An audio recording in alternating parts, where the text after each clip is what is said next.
All hail Liberia, hail, all hail, Liberia, hail.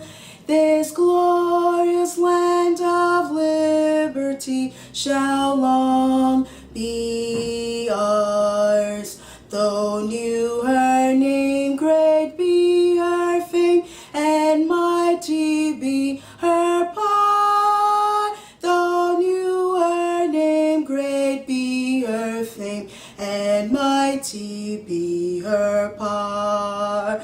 And mighty be her power, and mighty be her power. 1, 2, 3, 4, in joy and gladness, with our hearts united, we'll shout the freedom of our rights united.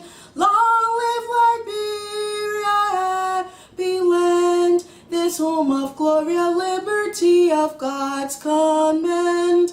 This home of glory, liberty of God's command.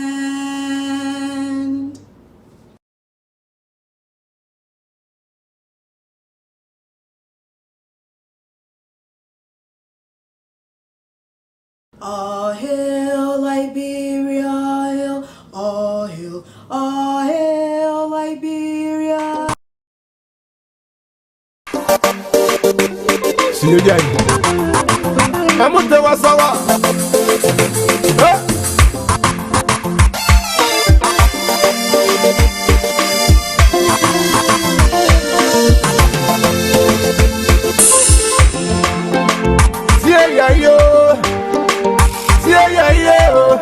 How are you?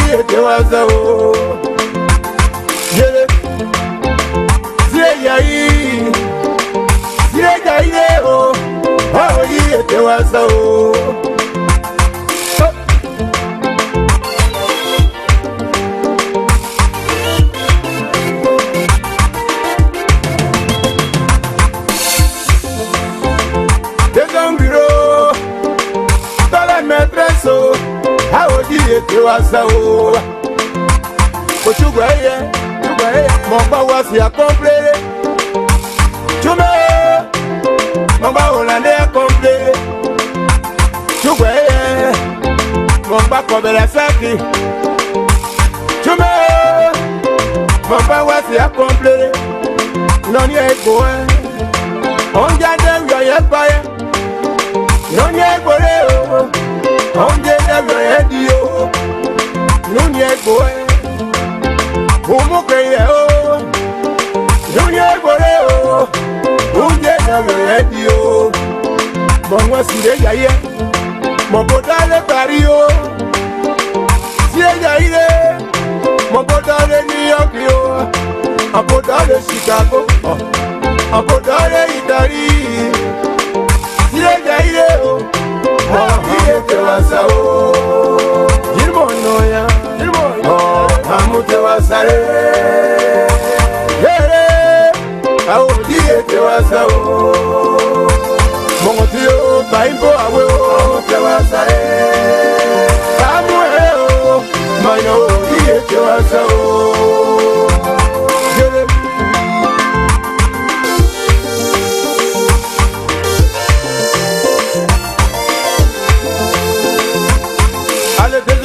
À quoi de toi, papa, ce qui va de nous? Aujourd'hui, il n'est plus là. Viens faire des vagues, Samuel le chantre, on dit quoi? Oh, Amio,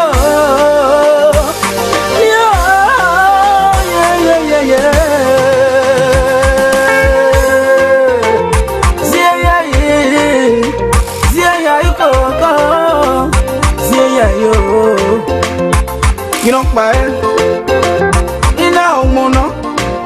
Avaya koyo ni amome Nonye yesu ono desa odiayi Lenga no dablo akpebo nono no bronyo Emo je na le kwanya Non mai muso bo blenyo so abadelo wakume Abademo le no pa Zia ya demo Wa mo ya Omo no ya Omo famia Ina bo chugwa eswe my papa, or do the monster, you know, be a man.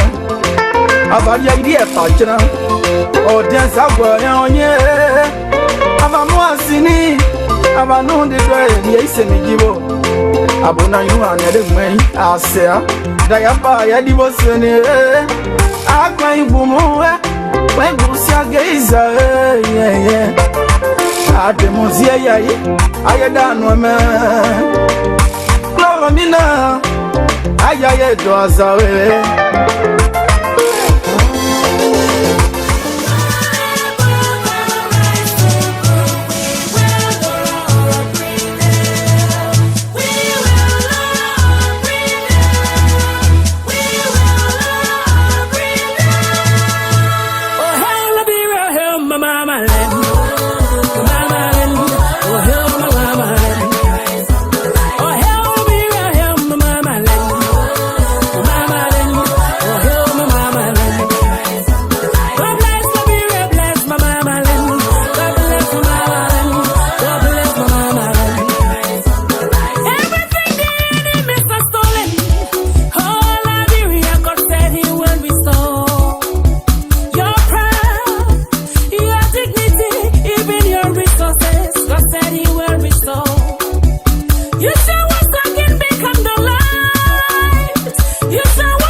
Good evening, good afternoon to wherever you are. I'm Afonso Z and Sort of the Liberia Public Radio and LPR TV.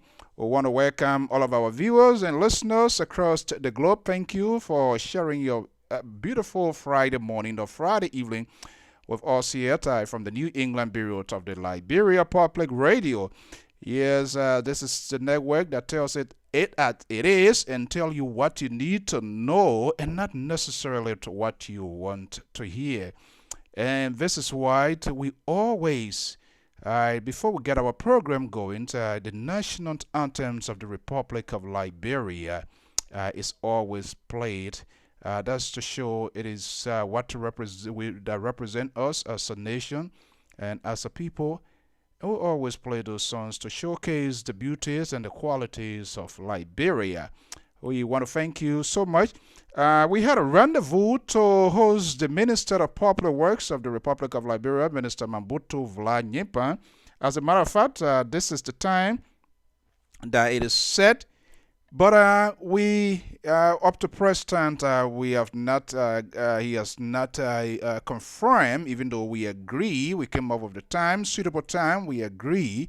But he has not come. But that can stop us here at LPR to serve, to give, and to discuss some of these issues that is ongoing. And that's bring me to the point here. What is the game plan of the opposition bloc in Liberia? It is quite interesting, very saddening to see what is unfolding. The opposition, the COP, the WOP, whatever group they call it. For some of us, we forecast this long ahead of time to get us to be where we are. I'm just seeing the post here coming that they are already reacting to the press conference by ANC this morning. So these are people that are going to. Why it's true, the CDC government, they are a lot to be talk about. They are also having their own issue. But the opposition is not arranging, is not organized. It seems to be another disorganized group because everybody seems to be a power drunk. Just it is their 1 year anniversary, according to the ANC, and I'm going to be playing that video here in a little bit. And they can't come up with a consensus. When one person speaks, another person react. When another person speaks, another person react. Everybody running like people without any head on their shoulder. It is so ridiculous. It is so terrible. So it seems that there is no opposition in the country. It is. But I'm waiting to host the global ANC chairperson, Mr. Wilfred Passaway, will be joining me here. Hopefully, Sunday at 1 o'clock. We will confirm that they reach out. So, well, if they can, because that's the thing. Most of them they want to go on the network, but they become more selective because they want to get a free pass. They don't want to be asked tough questions.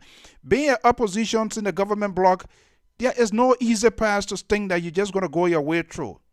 And that's where some of the frustrations and the disappointment is by some of our colleagues who cannot go extra mile to ask some questions, to ask these political leaders, what are the governments, what are the oppositions, or even the stakeholders, including myself. We all have shared responsibility to make sure the right thing is done.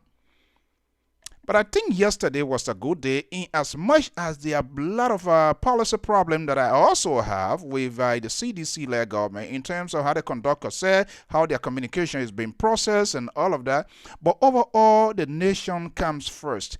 And I see while we are waiting, and that was one of the reasons we reached out with the Ministry of Popular Work to go further to have a further discussion of the project. But there was a good day yesterday at the groundbreaking ceremony at the Roberts International Airport. It doesn't matter whether the CDC or whatever government is there, but Roberts Field the airport there is the gateway, very essential to the economic growth and sources of our country. It creates the first impression to make investors to feel comfortable if they are to do any business.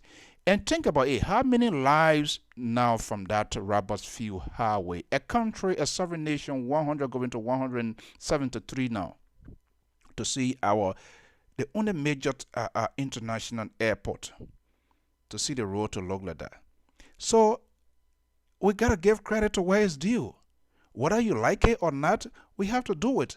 We have to be honest. We have to put the interest of the country first. But this egotistic minds of the oppositions, the governments, and individual is what killing our country.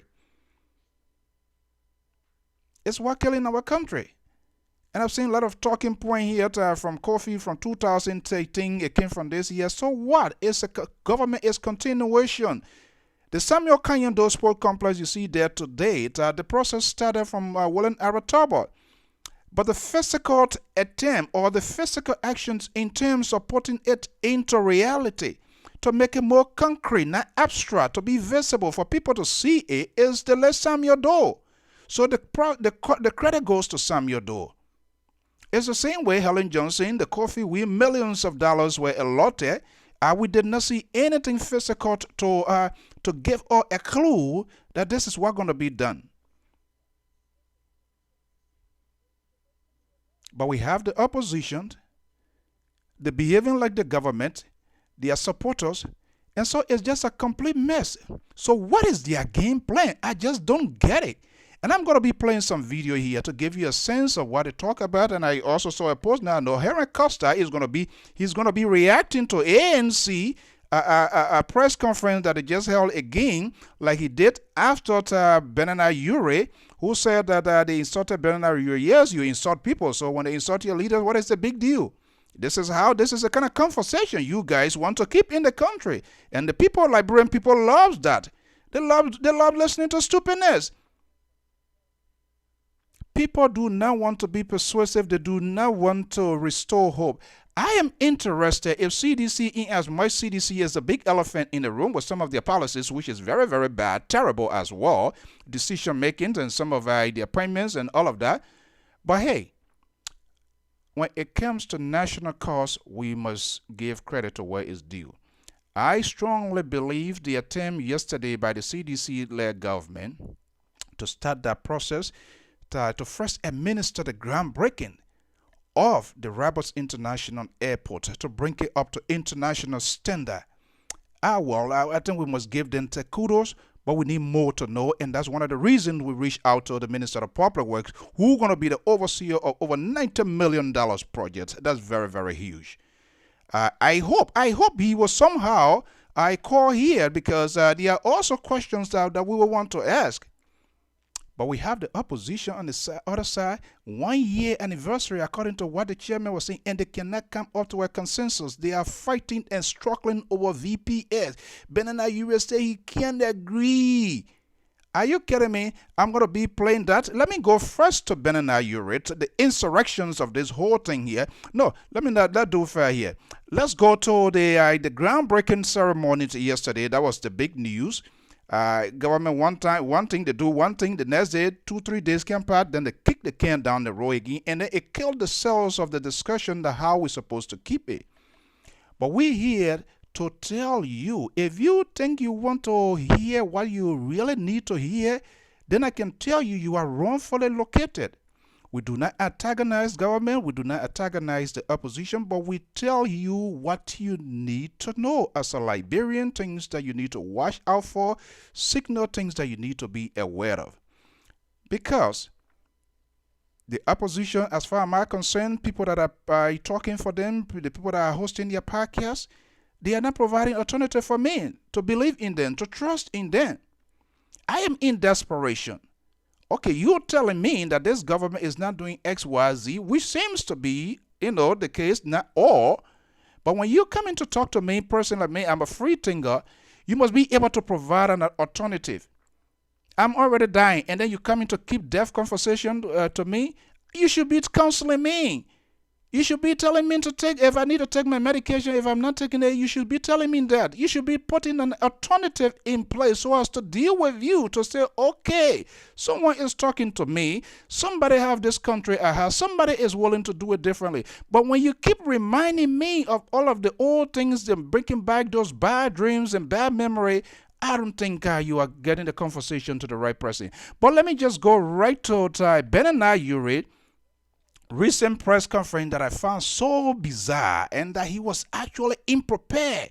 But the issue of this press conference has become a charade, has become an exhibition, and so, guys are standing by everywhere, the cell phones, the iPads, they are all alert. And by the time you look, anybody call press conference to go there without any concrete and precise message to tell the Liberian people exactly what is in their closet and what they want to do. You have a consequential senatorial election now that is on hand, which I consider as a prelude to 2023. They are not talking about it. we do not even know who their candidate is going to be. They are still fighting, scrambling, rumbling over some agreement 1 year. So imagine with the behavior in these people that I'm seeing that begin to predict, if we trust them with state government, hell going to break loose because they're going to be fighting over ministry agencies and public corporation because everybody want to go where there's an oil barrel is so that you know what cockroach does, right? To drink the oil until they can fall in the barrel. These people, it's sad to see what is happening in our country. Very, very sad. Let me play this tape and you will see it for yourself. And I will play today's edition of the press conference. And perhaps we're going to bring in the reactions of CPP Chairman Heron Costa, who seems to be above the law. Ben does not have the guts to tell him not to insult. But he does. He insults the president. He calls the president. But when ANC gave their own opinion, then it become offensive that they are getting at his political leader. That's been very disingenuous. Very, very disingenuous. And then the government on the other side, they also get their people, you do me, I do you. Instead of then to keep the focus as well to whatever agenda, pro-poor, whatever agenda that they have in place, to be patient, to be tolerant, and listen to the voices of the Liberian people where the government too is falling short, for them to capitalize on that and tweet and refine their message or get it to the president. Everybody doing the same old thing. So it just leaves some of us who are free and critical thinker that indeed our political leader is all about themselves, to enrich themselves, to make their pocket rich, to make their family rich, and they do not have the country called Republic of Liberia at heart, but they are all a bunch of thieves also making their way to take state powers, to gain what they have not had for over years and decades overnight because they see government as a place where to end their riches. Let me go to Banana Eurotape, and I will be coming right back here as usual to will be taking your phone calls here to participate, whether you're for the government, you're for the opposition. Here we do not cut people off unless in a very extreme case where you decide to go off record and begin to say things that are against the policy of this network. But you are at liberty to express your view, your opinion. It is not the opinions and view of the management and staff of the Liberia Public Radio. We do facilitate this organization. But bear in mind, if you call here as well and want to preach any falsehood, we can also fact check and hold you responsible of your own comment. All of us, including myself. And that's what we need to do. If Liberia is to change course. Let's go to Banana interview recently in Liberia. And then we're going to have today's interview by the ANC Secretary General in the nation capital of Monrovia. I am Afonso Zienso of the Liberia Public Radio and LPR TV. Stay tuned. I'll be right back. This regular, what is regular for Mr. Uri, who is chairman of the CPP and political leader of the ALP. This is a small gathering that we hope will be very interactive, give the chairman an opportunity to give the public an update on progress at the CPP and his own opinion on emerging national issues and pressing concerns. And I'll turn over to him when he will give us a few extemporaneous updates on what's occurring within the CPP, what the CPP outlook is, and so on and so forth, his own ALP, and his own opinions on important national questions, after which we hope, our selected media gurus here will interact with him and ask some of those questions. And so I want you to feel free and participate by all means. You can always send your question to your colleagues up front here who are doing the lead questioning. With that, over you, the press. Oh, okay. One small mistake. I was meant to introduce the occasion, and then Chairman Momo of the ALP will formally present his political leader.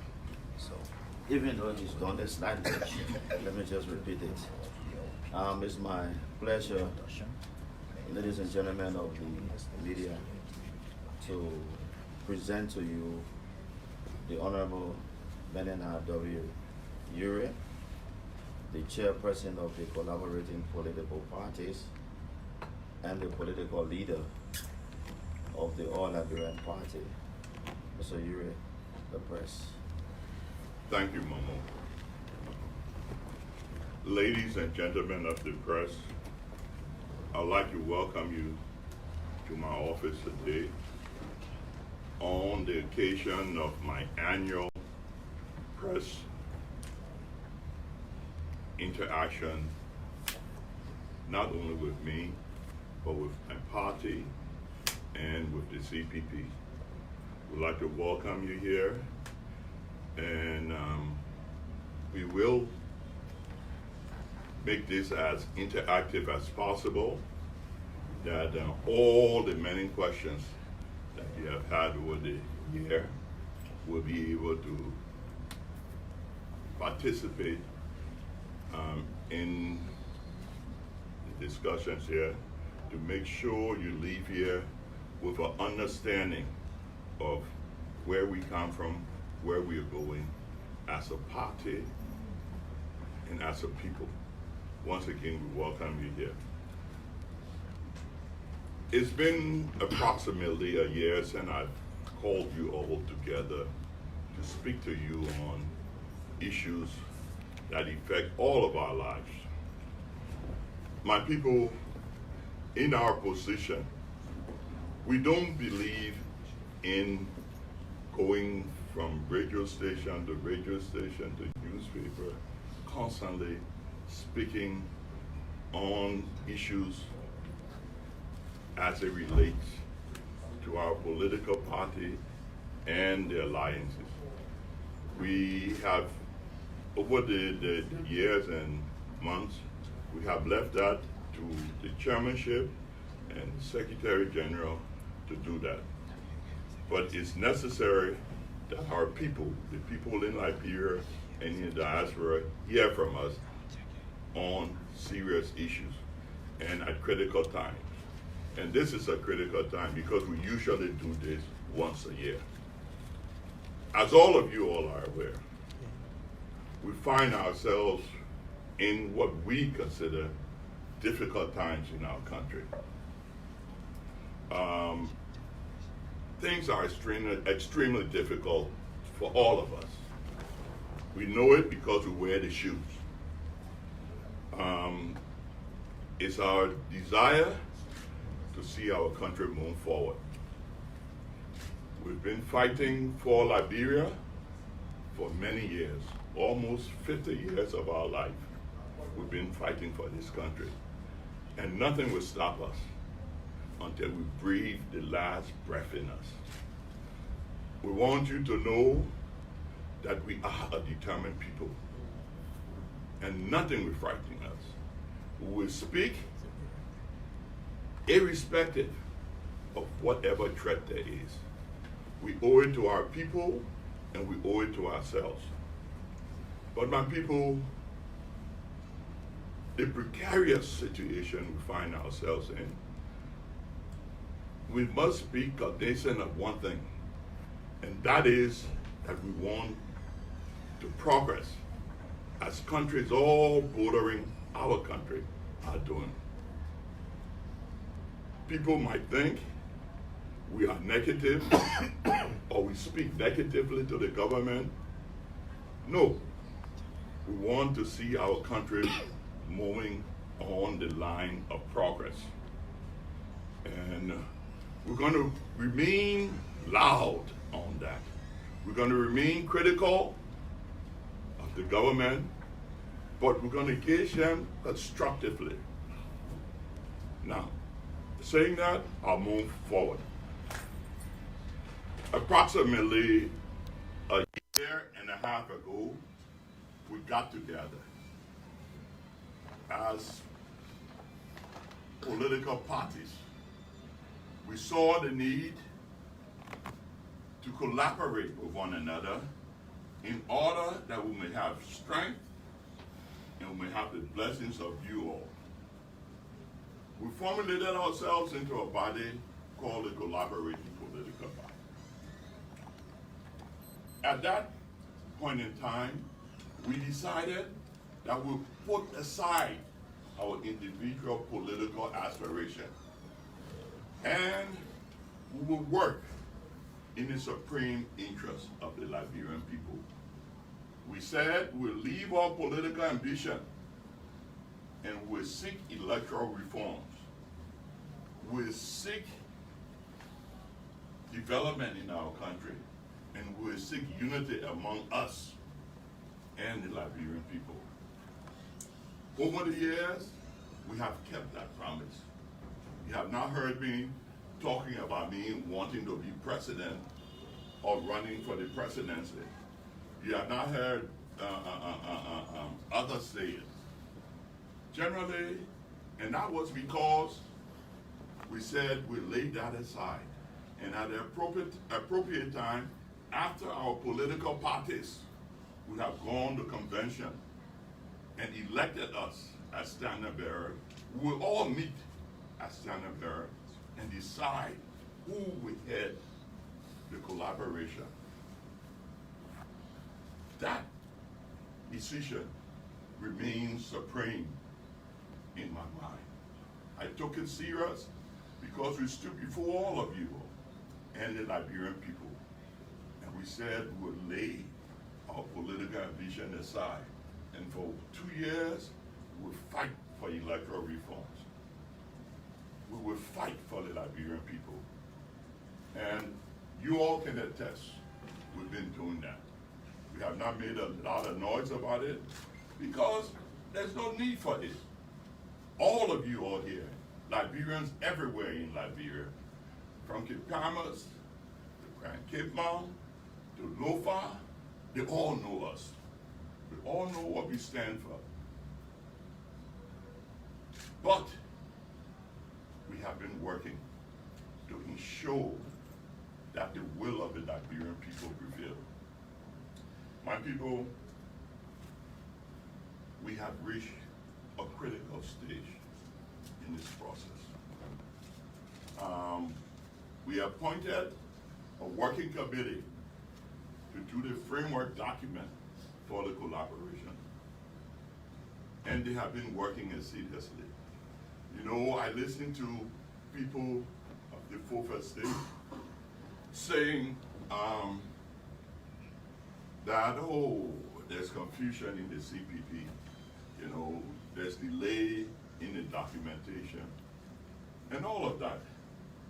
We must all be aware of one fact, my people, that in political gatherings, organizations, parties, or whatever nomenclature you want to give them, there's bound to have a lot of differences.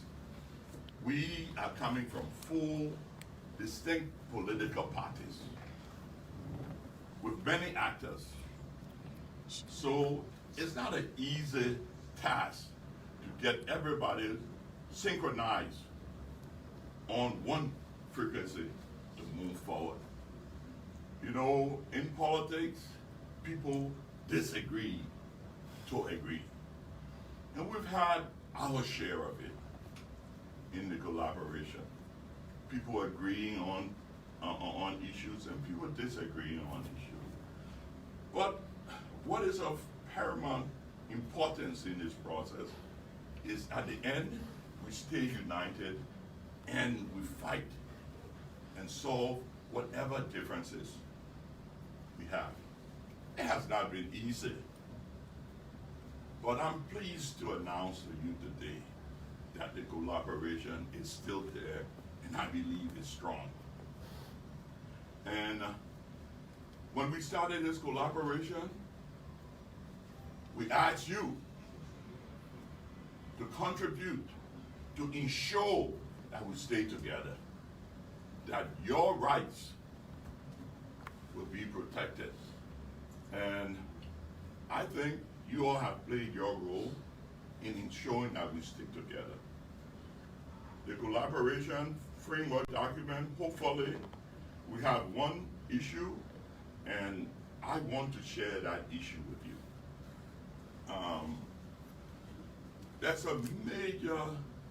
There was a major contention in the document, and that was how the standard bearer will be elected. Okay. You know, all of you are cognizant of one thing. Standard bearers are elected at primary and convention according to the electoral laws and practices of Liberia. And I, Benoni Yuri, political leader of the All Liberian Party, will not accept anything less than going to a primary and a convention to elect our standard bearer. Because that is what is constitutional in our country. That is what is right. Well, we have had suggestions. You all have read it on the internet of a VPS, voter perspective survey. That survey, we don't have any objection to it. But what we are saying, it cannot be part of the election of the standard bearer for the CPPs. We have nothing.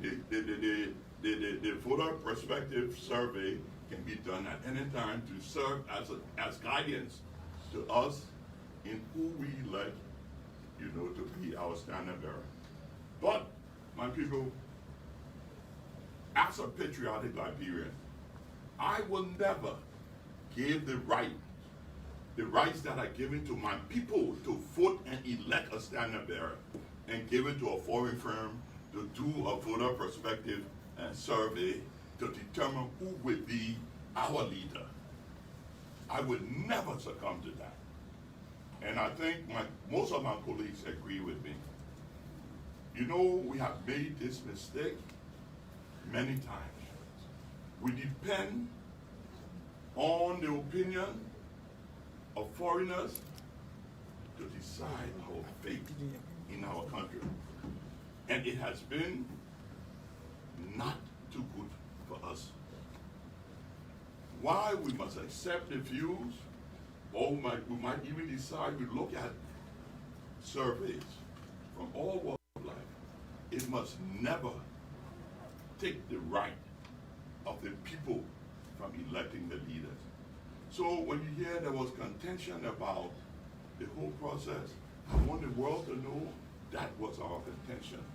That we will not give the right to elect a standard bearer to a foreign group that will come conduct a survey. My people, we are suffering for many reasons, and we plan on this time to do it right. The people who the power is given to elect the political leaders must never be compromised. So basically, we have almost overcome that. But it's important that you and Liberians everywhere hear it from me, that the major contention, we have gotten over all the hurdles, but that was the major one. How do we elect our standard bearer? But in speaking, I would like to inform you that after this press conference, the Framework Committee will be working, have a mandate by the end of this week to give us a completed document that we can all take it back to our parties and get it approved, and hopefully the signing will take place. But the news media that reported that it's complete, it is not completed. It's almost at completion. Now, in regards to my party, the All Liberian Party, the All Liberian Party is as strong as it has ever been, or even stronger. We done restructuring in Montserrat County. We continue it all over. And our party headquarters are functional. You know, our youth wing reorganized and it has been revamped. The women wing, they're ready. You know, our chairman is very active in recent days, and we are moving. We are moving, and you will hear from us. You will see us, you will feel us, and you will know that this force is a mighty one. Now go to issues in our country. My people, we all know that we are in a mess in Liberia. And, you know, and I want to be as fair as I can be. But I will be brutally fair in my deliberations here. You know, we just had a major gas shortage in our country. And it's unfortunate. It's unfortunate that we had to reach that level. We're happy that it's gradually being improved, but that's not our concern. Our concern as a people is going forward. It's going forward. What is the president doing to ensure that it doesn't happen again? We want to, you know, we continue to speak to the president, give advices, give recommendations, but he doesn't listen. But it's our responsibility to continue to do it. You see, if the president goes ahead and appoint the same people that caused this problem to help alleviate the problem, or to set up the proper framework to ensure that the problem does not reoccur, then we are doomed as a people. We want to use this opportunity going forward to warn the president that Liberia is for every Liberian. It's not for here alone. And Liberia comprises of all Liberians. Seditians, people from Unity Party, people from ALP Party, people from the ANC, people from Unity Party, all the parties. And we have a say in this government. We do not have a lack of personnel to help this president. They are here. He has to open up. If we're going to move forward and be like our neighbors, see development, he has to open up. This country is not only for sedition. And meaning no harm to sedition. All of you all know that I was once a part of them. And I can never consider them my enemy. But I want the best for Liberia. And where they lack the skills and knowledge, they must go outside and find it to make sure that this situation does not repeat itself. And that is the case on many other issues. The president has to open up if he will succeed. And we continue to sound out these warnings, he continued not to listen. Once you speak about it, then they start the attack. But you all know me, I'm not afraid of any attacks. You know, I'm not afraid of any attack, and I'm not afraid to speak the truth. And you see, going to a radio station and abusing the president, abusing that person, you know, it doesn't help. It doesn't help. And we have not gotten involved in that. Because like we respect the president, he also respects us. You know, there have been quite a few slips, you know, but it's all part of the political process. We must mature. And we must, even if we hurt and disappointed on some things. When you think about the bigger picture, Liberia, you let it go. Not because you don't want to talk. You talk. And when there's issue, I call him and I tell him what I feel. But we must remember, my people, yes, this government has failed in some instances. But we must all remember from whence we come, how we got here. We cannot totally blame this government for everything. A lot of it, this government inherited. And the mistake this government made was not to audit, do a comprehensive audit of where it started from. But right now, once you don't do that, everything is blamed on you. And that is what they're experiencing. Notwithstanding, they've made a lot of mistakes. But what we're saying here, equally so, a lot of it came from the Ellen government. But my people, that's irrelevant. I'm not here to criticize the government, nor am I here to criticize Ellen. Okay? I'm here for us to talk about moving our country forward. Well, as a planner, which I am, that's where I got my education in. What we do is a general analysis of the past, a mapping of the present, and we predict the future. We can talk about things.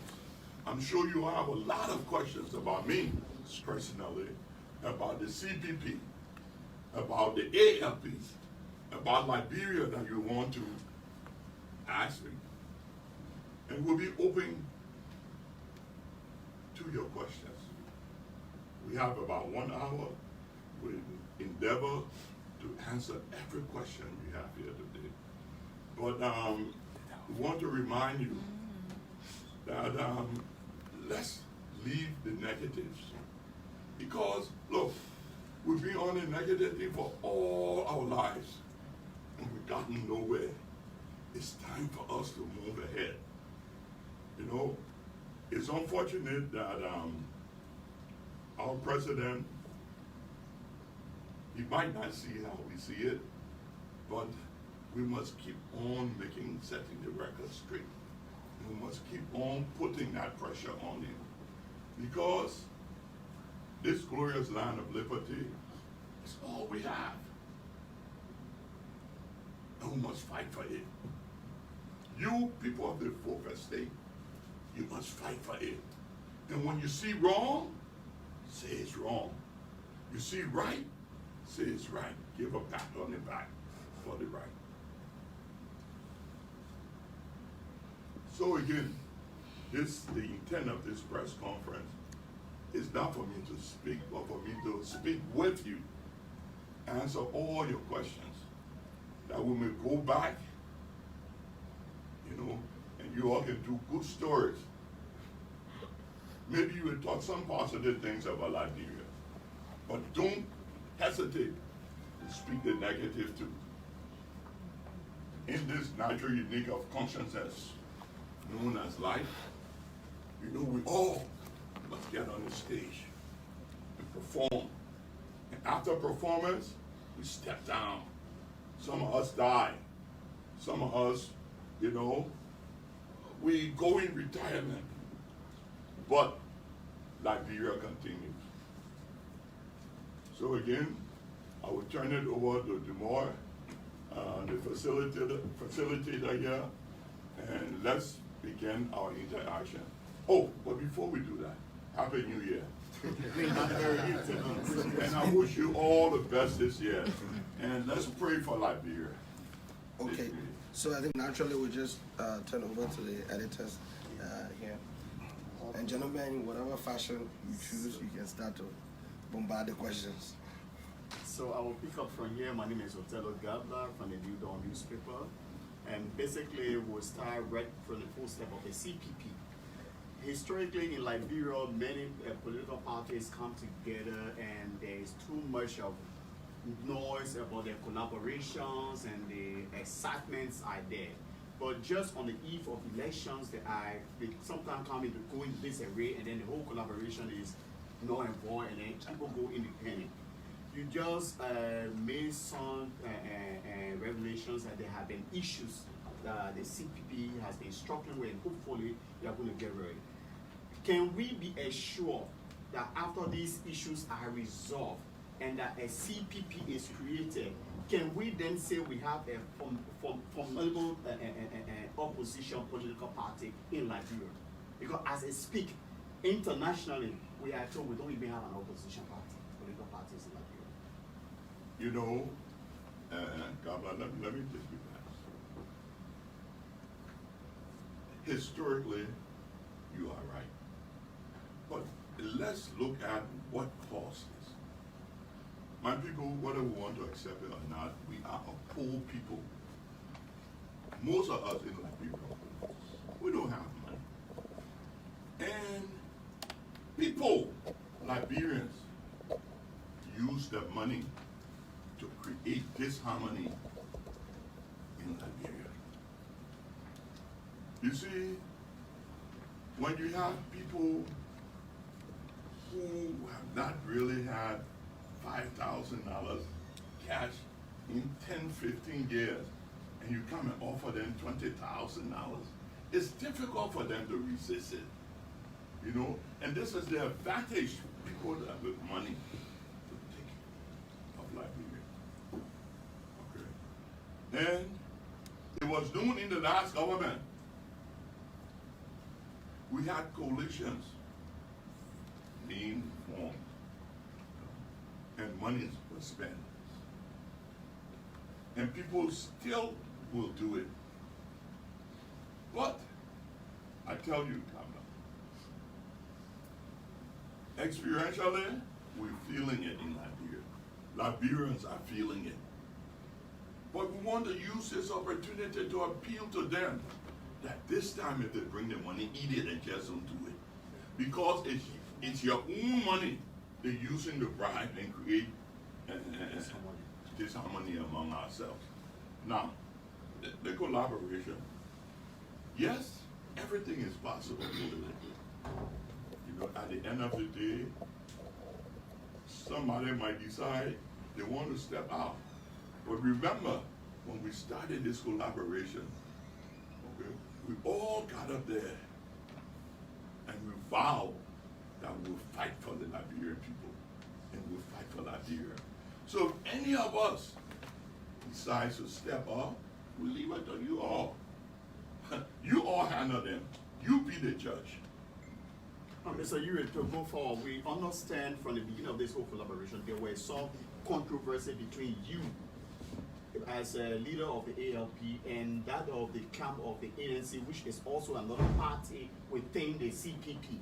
Have that issues been resolved? And if so, would the both of you accept defeat if there is a primary to elect a senator, which of course all of you within the collaboration have equal ambition of becoming president of this country? Will you accept to serve under the other person? Well, I can only speak for myself.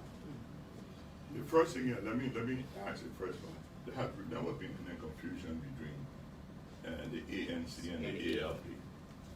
While we might differ on a lot of issues, you know, it still doesn't necessarily mean confusion.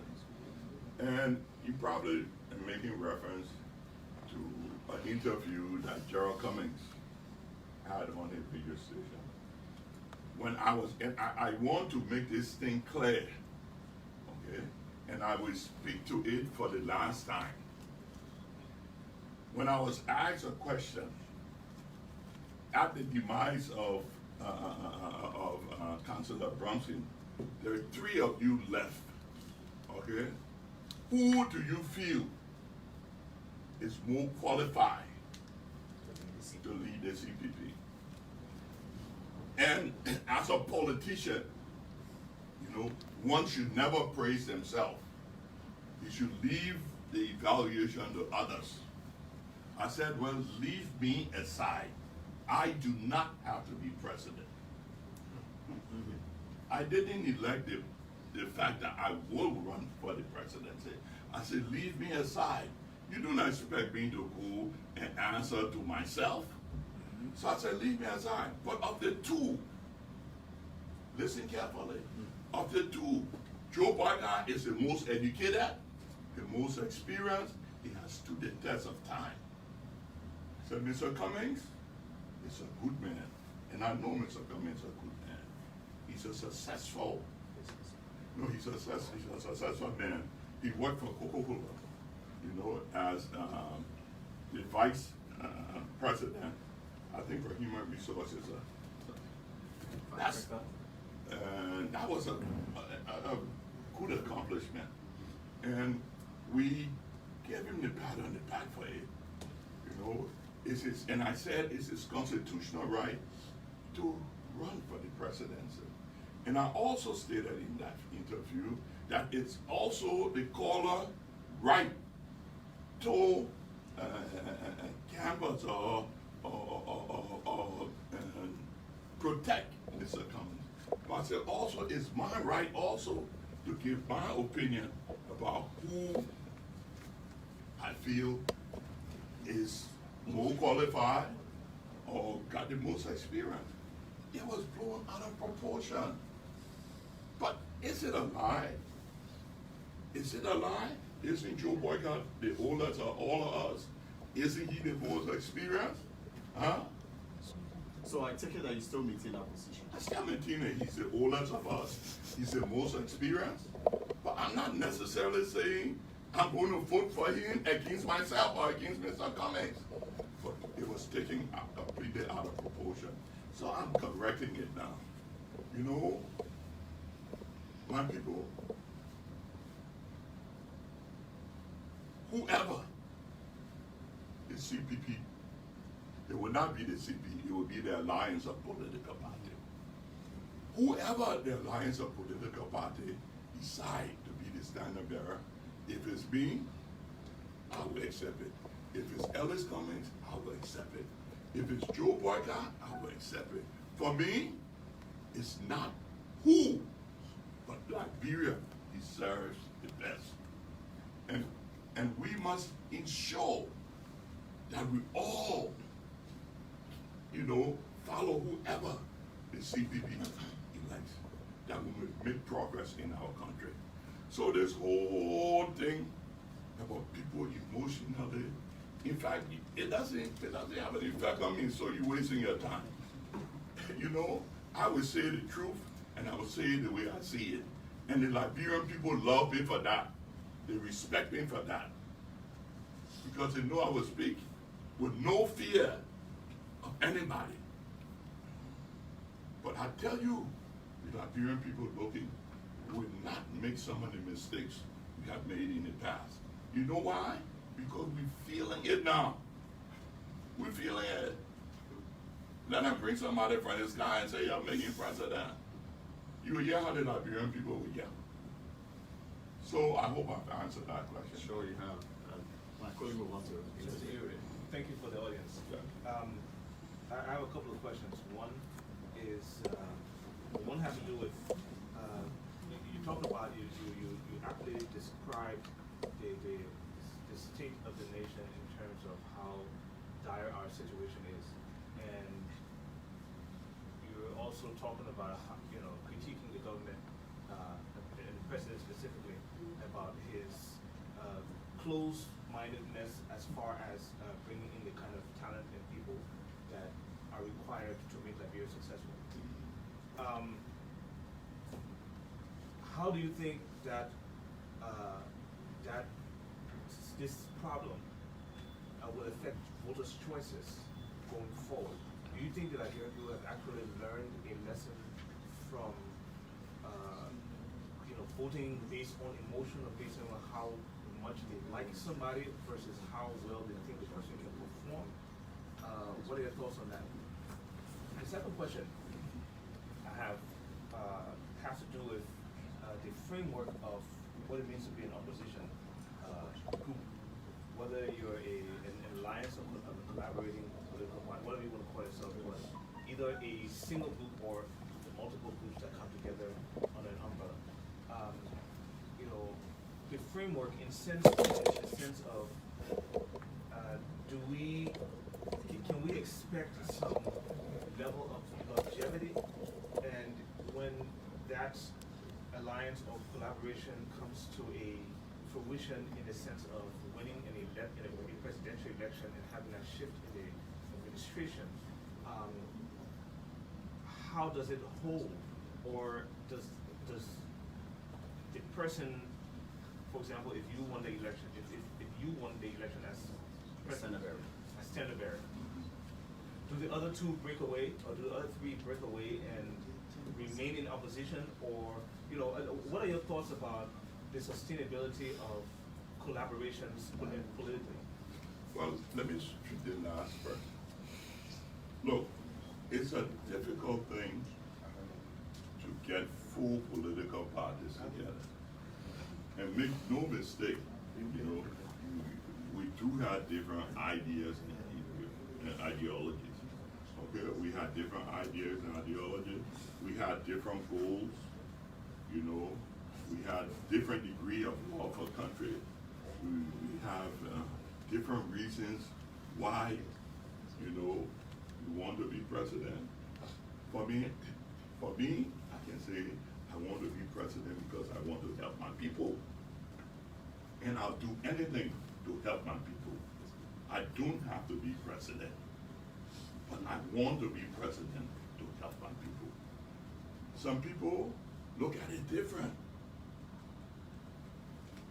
For me, I would do anything to help Liberia. Others look at it different. But you must respect their views. But the framework document that is being prepared, when we sign it, it compels you to remain in it. It compels you to remain in it. And, government is a big institution. You don't have to be president.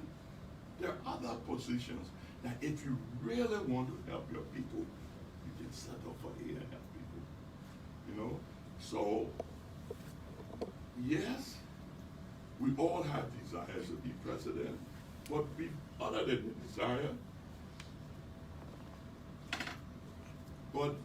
the desire, we must also, but we must take into consideration Liberia first. It's Liberia and then your personal ambition and desire. If you fail to do that, then you're not really fighting for the Liberian people. You must not be fooled by it. And this framework, no one person, one political party taking the president and the vice president. If your party take the presidency, the other person will take the vice president. We will divide the government up. Okay? And the way it's designed to ensure that we have participation from all walks of life. A unified government. We want to have check and balances, that the president cannot do everything and go free. We need to look at the whole process of governance in Liberia. The president got too much power here. His tenure is too long. The senatorial tenure is too long. We need to revisit all of this. And we have to do it as a people to move this country forward. But the framework will try to keep it together, Mr. Best. Only with the help of all of you all. Keep putting what the Liberians say, keep putting fire on our backs, the back of our turtle, to ensure that we do what the people want us to do and not what we want to do. If we continue to want to do what we want to do, you know what to do. Vote the pricing out and get somebody who will be in the interest of the Liberian people. Now, Mr. Uri. The second one. It's a go on. The first one was you described the problem of the country, and you were talking about how the president needed to reach beyond the CDC to bring in the talent that will help develop the country. And my question question there was, how does that, how does, what are your thoughts about, how does that inform how voters have evolved, going into this coming senatorial election and further elections down the road, in terms of whether voters have now learned to vote according to competence versus according to emotion, how much they like somebody. Mr. Best, before I talked about the evil having meted on our citizens by money. And unfortunately, we do live in a poverty-stricken country where majority of our people are poor. And people take advantage of that. Before elections, they go buy thousands of bags of rice and give it to people, and they give them money, and they sell their birthright to vote for a few dollars and a few bags of rice. It's unfortunate, but that is where we find ourselves. And I've asked the NDI, Carter Center, EU, and all these international organizations, you keep spending money on all these things, how to do survey, do this, do that. But what we need is voters' education to tell the people what they're doing, okay? Is if they accept money and rights, is at the end of it, they, will be harmed more than everybody else. But, experientially, look what happened in Montserrat County and District 15. CDC was disgracing those two in Montserrat and in District 15. But, and the reason why, I think people were just angry. People were angry and they were unhappy. We would hope that President Weah would see that and look at it positively and say, look, my people did not vote for my candidate. Even though I went and lifted their arms up and pleaded with them to do it, they still didn't vote on it. Maybe I need to rethink my strategy. Okay? But, if the ticket, if you listen to the press interviews and all, it's like, the inner fight. And you can't fight the people that elected you. What our president needs to realize that he's a servant of the people. The people, yeah, they are his employer, but he doesn't realize that. And he has to, and I know the ruling party might have all the money they need to do a lot of things during this election.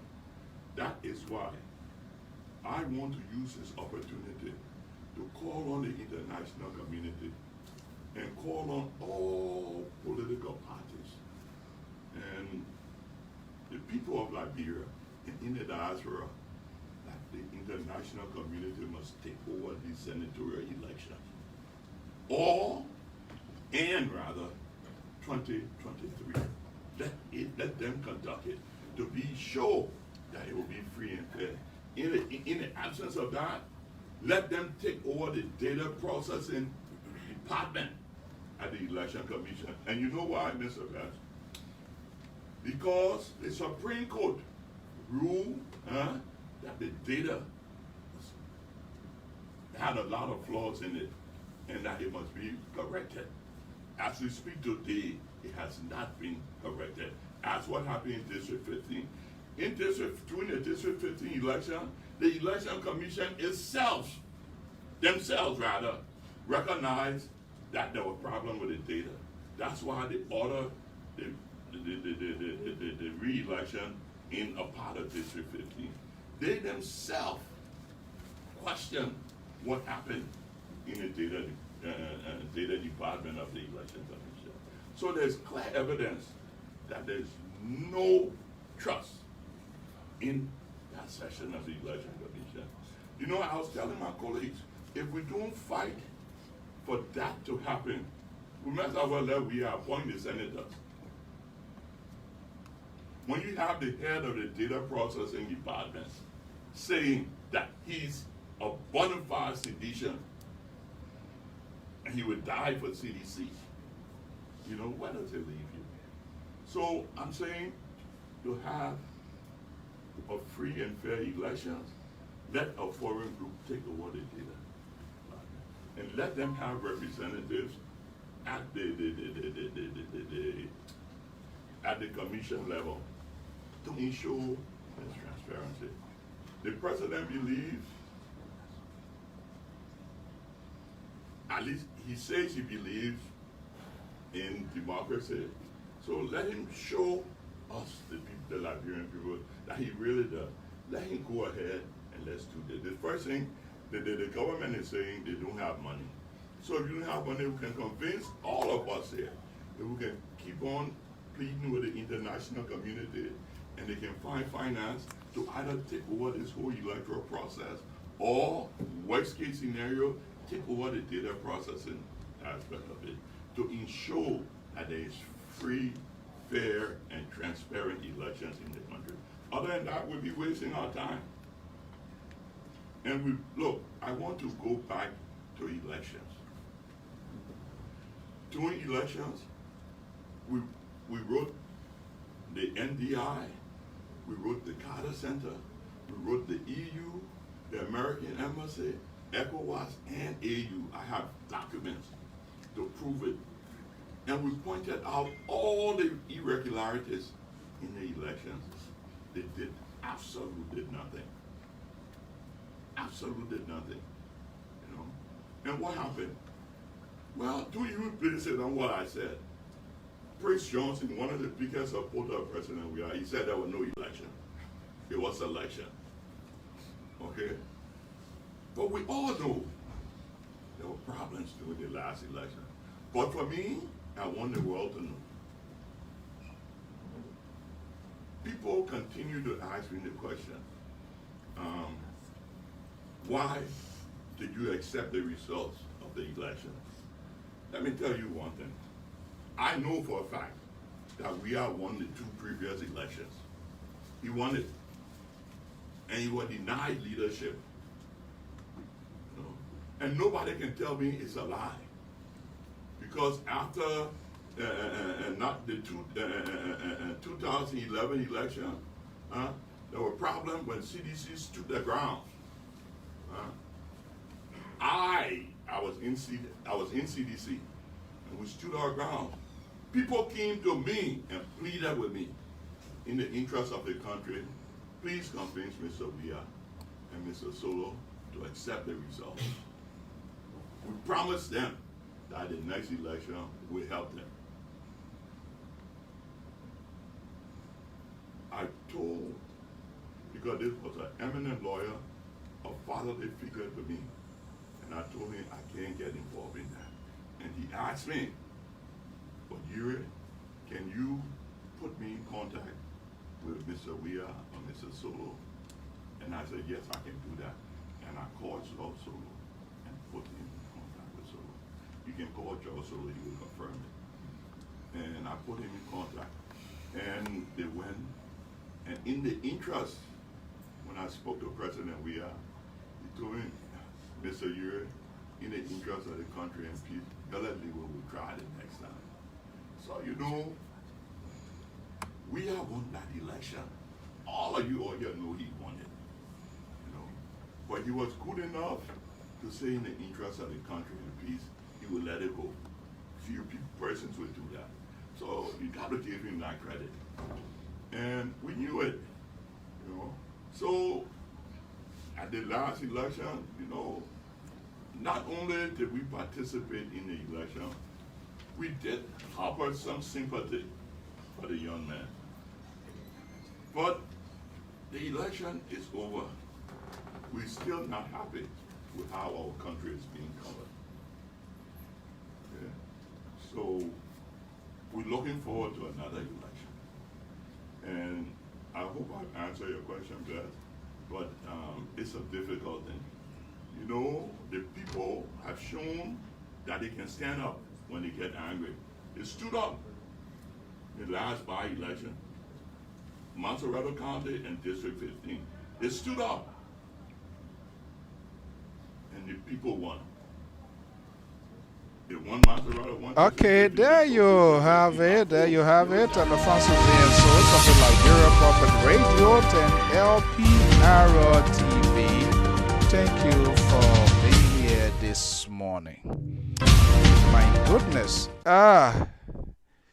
This is one of the worst and bizarre press conference for a political leader. Someone who envisaged to be a president of a sovereign nation like Liberia, to be. Someone who wants to be a president of a sovereign nation like Liberia. And I hope people are listening to with keen attention, not on doing politics or political affiliation, because that's why even get us into this whole mess. More or less, people believe in the individual than to make the institution to succeed. And that's why all of our political institutions have crumbled over the years. Where is TWP? NPP is fragile. Where is NDPL? Everything in NDPL was entrusted into Samuel Doe, so they did not frame the institution. As a result, when the leader is faded away, or when the leader is no longer, or the founder is no longer, the institutions crumble. And that's is happening with NCDC. Helen Johnson Sirleaf left Unity Party into Tom Oid leadership crisis, and is ongoing.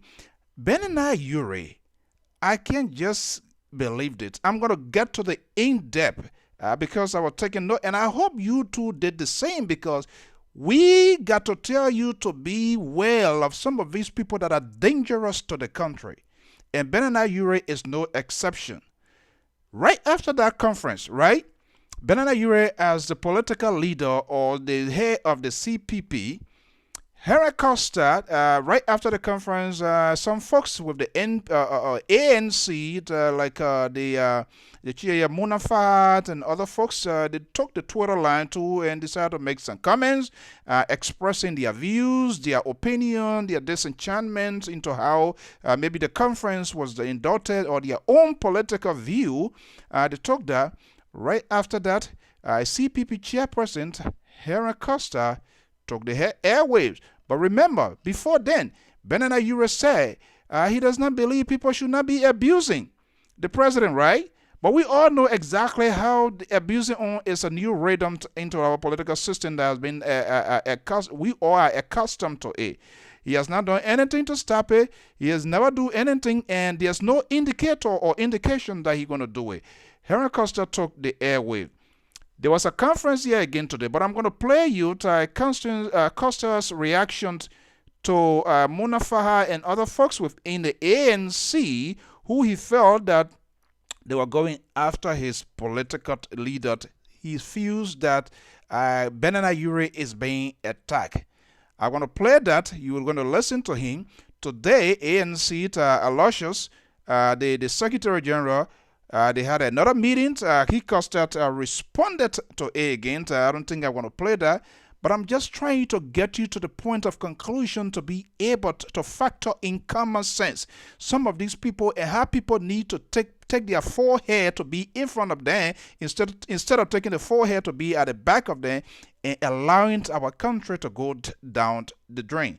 Let me get you to Costa's reaction, and I'm going to come back to the ANC Secretary General Conference today, and we're going to put it into context and pick up some of the pieces and puzzles of some of the ridiculous comments ever heard in the history of any political leader.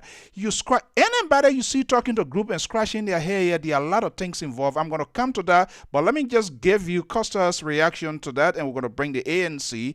We are breaking down into pieces and puzzles, and you decide. I am Alfonso Zane, so stay tuned, don't go away. I'm right here this afternoon.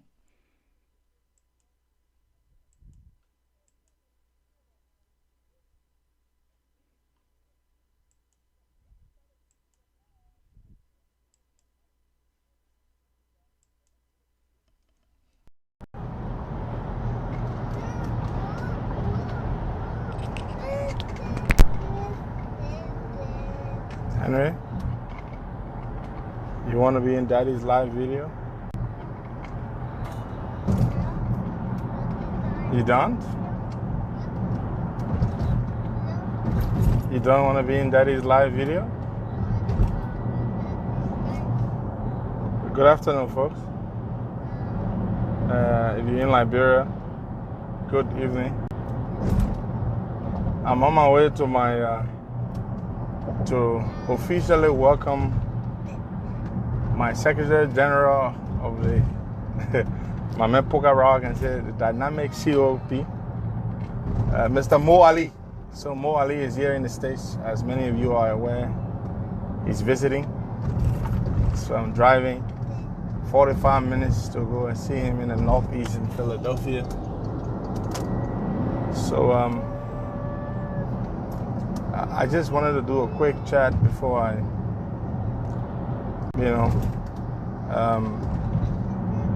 about Mr. Uri's press conference today, the chairman of the CPP. Just because Ben and Uri and I are very close and he's my political leader and the father figure in my life does not mean I agree with everything he says or how he says it. And I don't have to agree with everything he says. And he and I disagree all the time. But there's a great deal of mutual respect existent between the two of us. And that is how our relationship was forged. Oh, yeah, of course, how he can be at times. He's very, he drives his opinions in a rather tough way. And sometimes we have disagreements. But it's healthy. So Mr. Uri spoke to the press today, and I didn't get to watch the entire thing because I was sleepy. So I watched a portion of it while I was up, and I'm yet to watch the entire thing. But the particular segment of his extemporaneous chit-chat with the press that has caused some CPP members, particularly from the ANC, to start attacking him is something that concerns me. And it should concern all well-meaning CPP members. And here is it. Mr. Uri was asked a question about the status of the framework or the CPP. And Mr. Uri said there had been a sticky issue. And the sticky issue was that one of the parties, the ANC, was calling for a VPS, a voter perception survey, to be used as a determinant in the process leading to the nomination or the selection of the standard bearer. And what Mr. Uri said was that the VPS is undemocratic.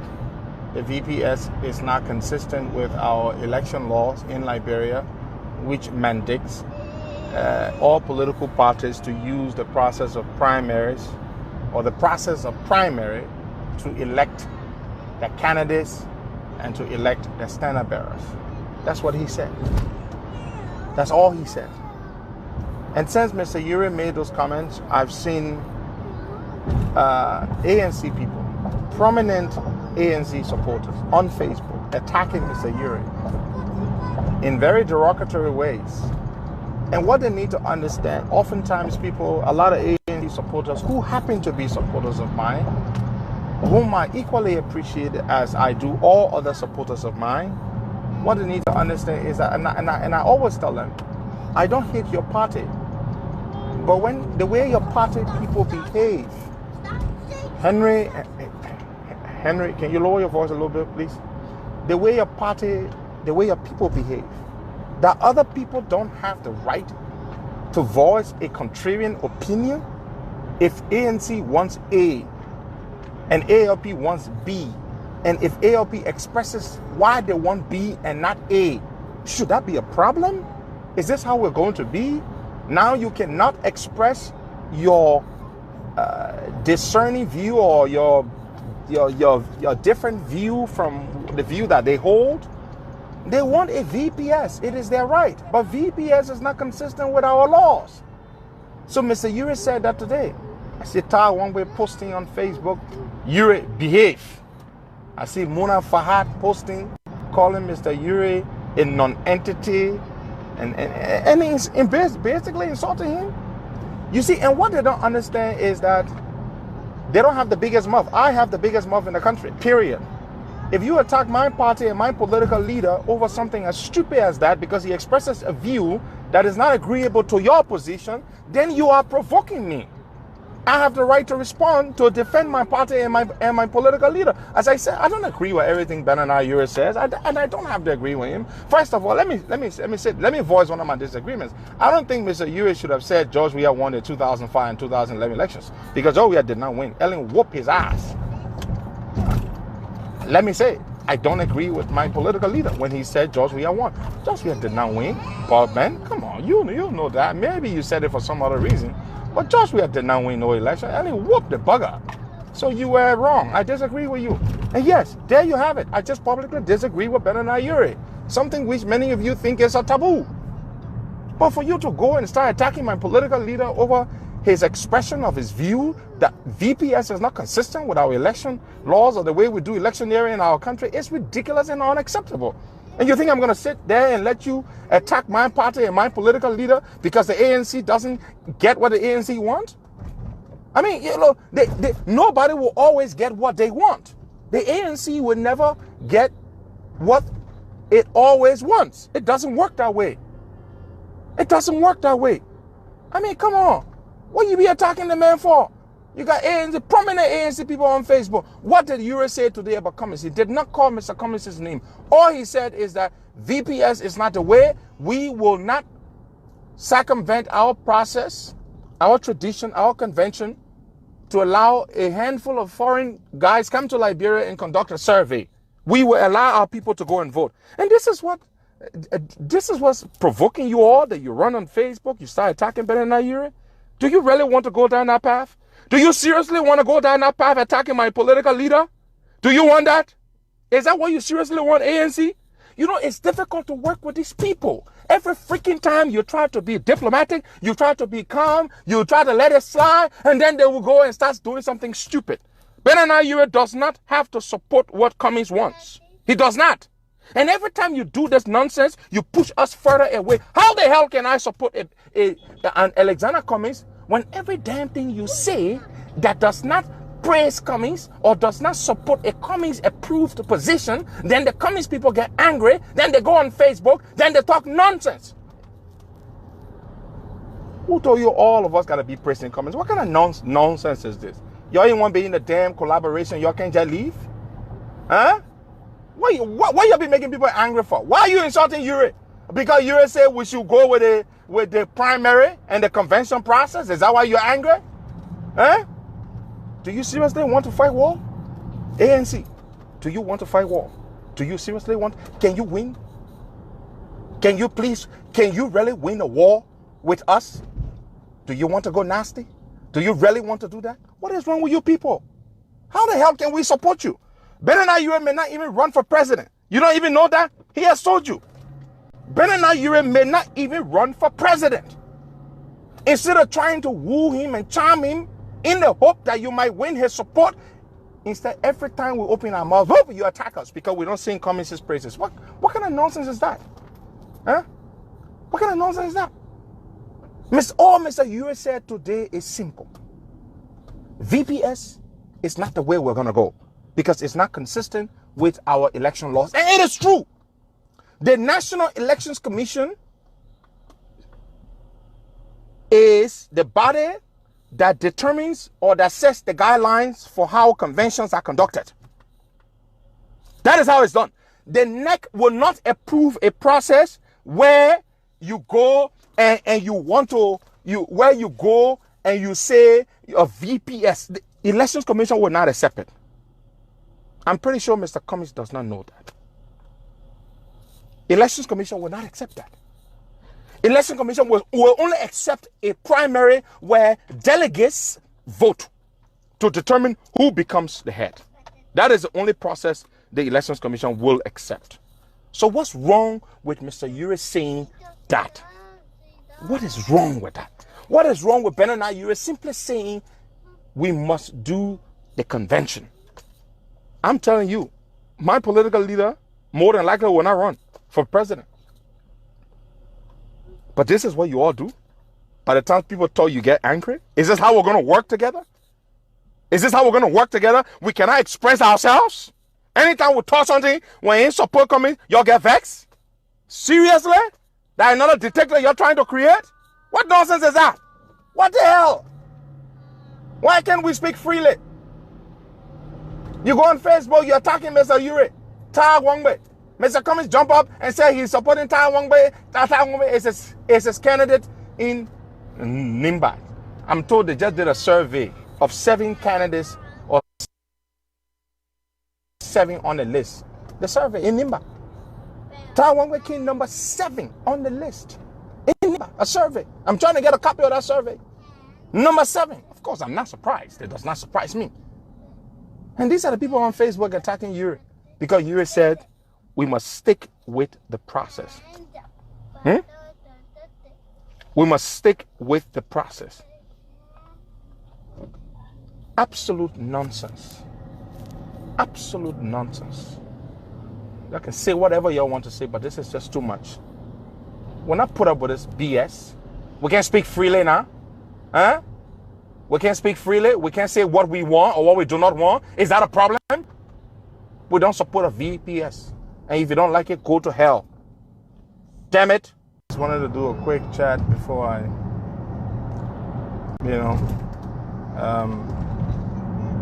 about Mr. Ure's press conference today. The chairman of the CPP. Just because Benani Ure and I are very close and he's my political leader and the father.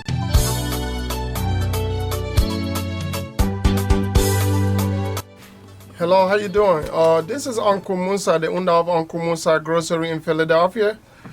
The first store is Uncle Musa Grocery, Philadelphia, 6523 Wallen Avenue, and Uncle Musa Urban Faction, 6519 Wallen Avenue, and Uncle Musa Grocery, 804 Gary Road, Upper Darby, Philadelphia. We carry all African products, food, clothing, mostly Liberian food. If you need anything from Liberia, just call Uncle Musa Grocery. You can go to Google. If you say Uncle Musa Grocery, Google will take you ahead to show you where to get us. So whatever you need from Liberia, if you go to any Uncle Musa Grocery, we will make sure you get what you want. And if you want to send rice to Liberia, we will send rice to Liberia and deliver to your family. They don't need to pick it up. And if you decide for them to pick up to our store in Monrovia too, we have a store in Cow Factory. You can pick it up there, but mostly we deliver rice to your family member. And we send money to Liberia. All over the world, we send money. So welcome to Uncle Musa Grocery anytime. I will make sure all my workers and myself, we have a very good customer service. You'll be taken care of the way you want it. And we'll have a clothes from Dubai, India and China. We carry all that. We carry lappers, very good lappers. Quality one from Holland. Whatever you want from Uncle Musa Grocery or Uncle Musa Urban Faction, yes, you can get it. This is Uncle Musa and Grocery Enterprise here. And it's well equipped with a lot of goods, African goods, anything you want, especially many supplies that we have for our programs in the church community. We've been having a lot of programs, especially community gathering, fundraising program. We get all our goods here, anything we want. And so African goods like cassava leaf, potato grain, those are the things that we use, for our African program here. So we get everything here. And so especially do me, I do you. When you hold me, I hold you. When you touch me, I touch you. When you play me, I play you. Let me see you do. Do them a cause. The tax season is here again, and one thing you want is you don't want to go to people who will a lot of the times we see in our community, they will mess your tax up and then they are nowhere to be found. So, I mean, my records are there. All of my clients, they have never had any issues. So, I'm available, like I said, throughout the year. And this tax season, I'm ready to roll. You can contact me. My phone number is 267-265-7903, 267-265-7903. And my address where I do the business is 539 South 4th Street, Darby, PA 19023. 539 South 4th Street, Darby, PA 19023. And you can see my office is right here. Everything is set up, the computer, my printer, everything is set up. And since the tax season started, that's all I've been doing. And Okay, again, folks, I do a lot there for you my have clients. it Like there. I said, That was, the I help response by the them. CPP chairperson, Mr. Harry Costa. Even if you have filed your that, taxes in the reacting. past with other people and you Okay. have What we want to say a big thank you to Uncle Musa and our dear friend Mr. Yomi, who is a certified tax preparer, certified by IRS, for their patronage for advertising with us here at Liberia Public Radio and LPR TV. If you have a business, you be a non-profit, or you having a planned event, conventions, or whatever you have, just reach us here at LPR, and definitely we will showcase and make sure we advertise your business. And so Uncle Musat and our dear brother Mr. James Yomi, we say thank you for that patronage to us here. It helps us to keep our system and do what we're supposed to do. Okay. It's a lot been unfolding to you. Listen to Ben and I URAT conference. The CPP chairperson, COP chairperson, Helen Costa, firing back because some folks within the ANC responded, or they also were expressing their views or opinion.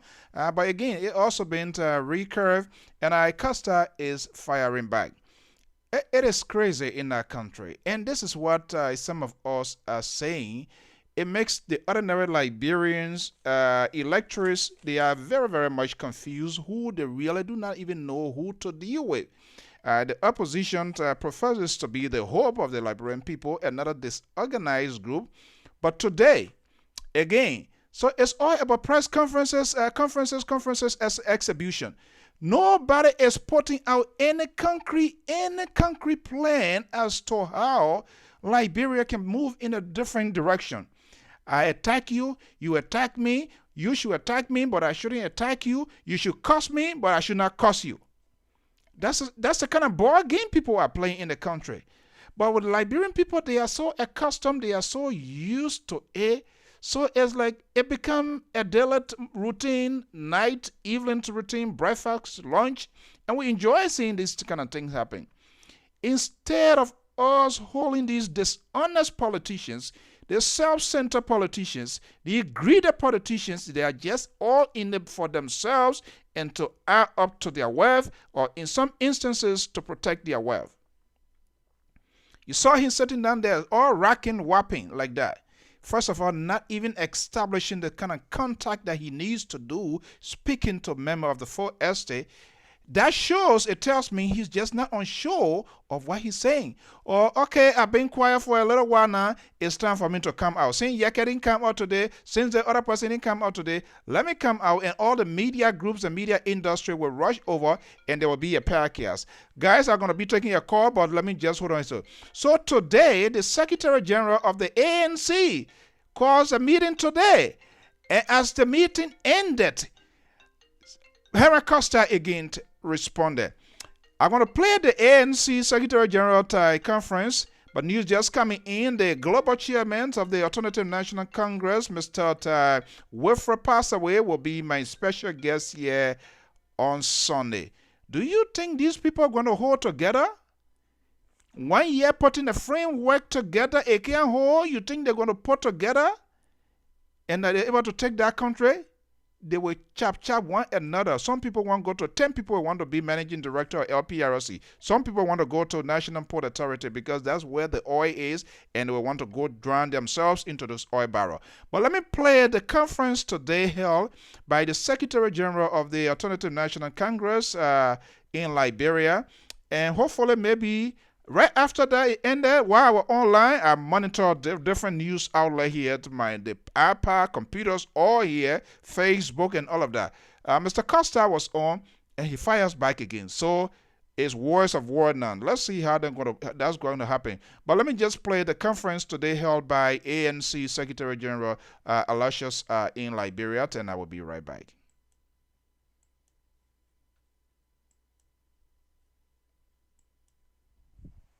Questions as relate to the statement of the distinguished secretary. Thank you very much, Mr. Deputy Secretary General, for that generous introduction. Ladies and gentlemen of the press, fellow Liberians, thank you for responding to our invitation on short notice. Today marks exactly 1 year of the signing of the MOU of the CPP, that is the Collaborating Political Parties. On this day, last year, at the headquarters of the United Party, we came together for the signing of the MOU to hold the CPP together. We salute and commend the leaderships of the 4 collaborating parties. May God strengthen and guide us and save Liberia. Ladies and gentlemen of the press, we have called you here today to provide some important clarifications and to inform the Liberian people and friends of Liberia on where the ANC stands on selecting a presidential ticket within the framework of the CPP. As our political leader, Alexander Cummins, has repeatedly said, we are a responsible opposition going against an irresponsible government. The ANC is a responsible party, and we intend to remain responsible and mature in all our utterances and dealings with our colleagues in the CPP and the Liberian government. As you are aware, there have been attempts by some of our colleagues to demean, denigrate, and portray the ANC and its political leader in a negative public light, and they continue to intentionally provide inaccurate information about the ANC's position on the issue of candidate selection within the CPP through a process known as VPS.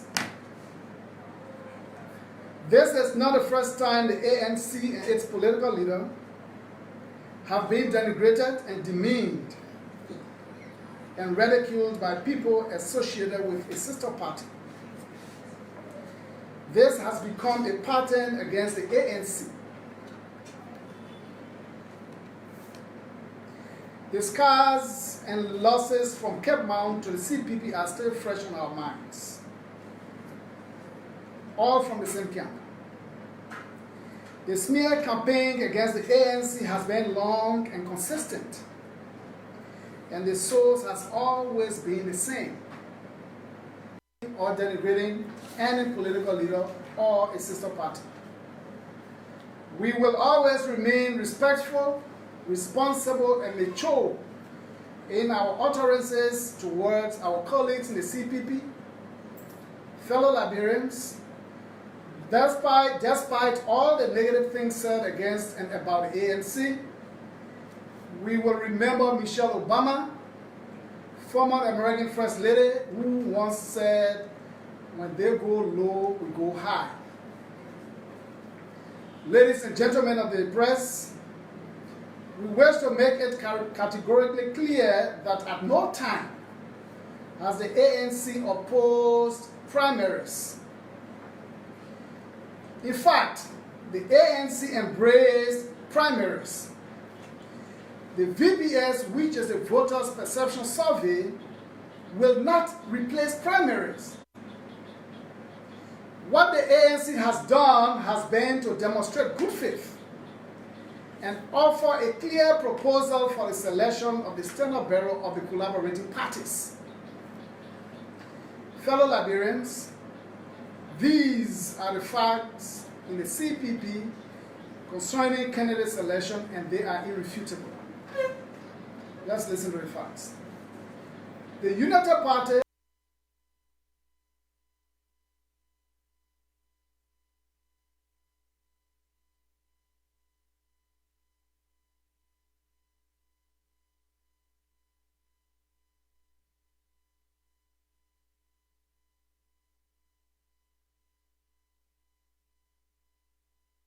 political leaders as to who has the ticket, then a voters' perception survey should be conducted where the people will decide who they want to lead a ticket, and the decision will then be endorsed by a convention. This decision of the CPP was accepted by all four political parties in August last year, 2019. In January 2020 this year, the LIBERIA Party proposed the removal of the VPS to be replaced by primaries. Immediately, the ALP endorsed the LP's position. In a spirit of collaboration, understanding, and goodwill, the ANC accepted the inclusion of primaries as a process, but insists that in order to get a winnable candidate, the people must be a part of the decision-making process to tell us in the collaboration who the people believe is the best candidate to head the CPP and lead Liberia. Prior to Mr. Ure's press conference on February 19, 2020, the questions as relate to the statement of the distinguished Secretary General. Thank you very much, Mr. Deputy Secretary General, for that generous introduction. Ladies and gentlemen of the press, fellow Liberians, thank you for responding to our invitation on short notice. Today marks exactly 1 year of the signing of the MOU of the CPP. That is the collaborating political parties. On this day, last year, at the headquarters of the United Party, we came together for the signing of the MOU to hold the CPP together. We salute and commend the leaderships of the four collaborating parties. May God strengthen and guide us and save Liberia. Ladies and gentlemen of the press, we have called you here today to provide some important clarifications and to inform the Liberian people and friends of Liberia on where the ANC stands on selecting a presidential ticket within the framework of the CPP. As our political leader, Alexander Cummins, has repeatedly said, we are a responsible opposition going against an irresponsible government.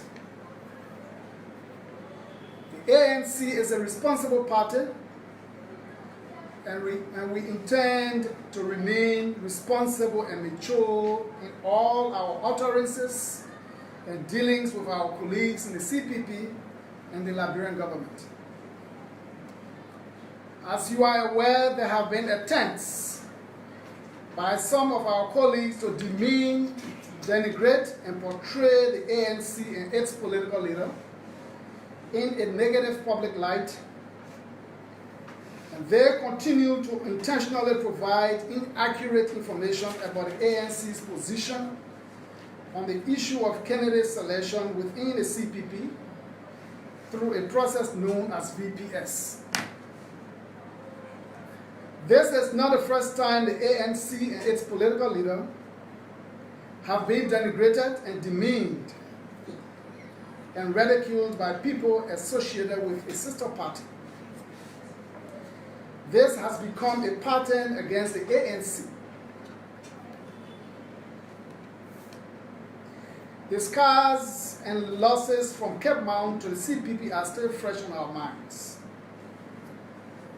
All from the same camp. The smear campaign against the ANC has been long and consistent, and the source has always been the same, or denigrating any political leader or a sister party. We will always remain respectful, responsible, and mature in our utterances towards our colleagues in the CPP, fellow Liberians. Despite all the negative things said against and about the ANC, we will remember Michelle Obama, former American First Lady, who once said, "When they go low, we go high." Ladies and gentlemen of the press, we wish to make it categorically clear that at no time has the ANC opposed primaries. In fact, the ANC embraced primaries. The VPS, which is the Voters Perception Survey, will not replace primaries. The ANC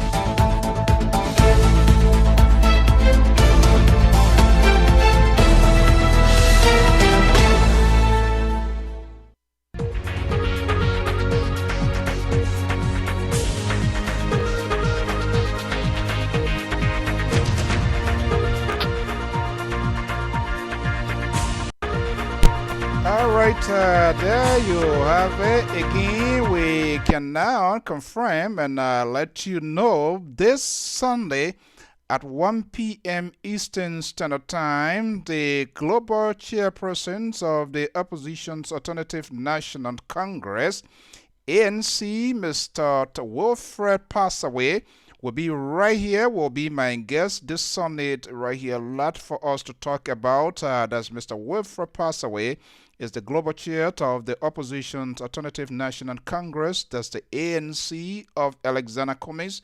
Will be my guest right here on this network this Sunday at 1 p.m. Eastern Standard Time. What you listened to there was the press conference that was held today. That's all in the country there. All day press conference, clarifying. You will never see people putting forward anything concrete, anything tangible. Trokontai, thank you so much, because the CPP, the COP, all of the P's and C, they have used them, so we don't even know which one is which.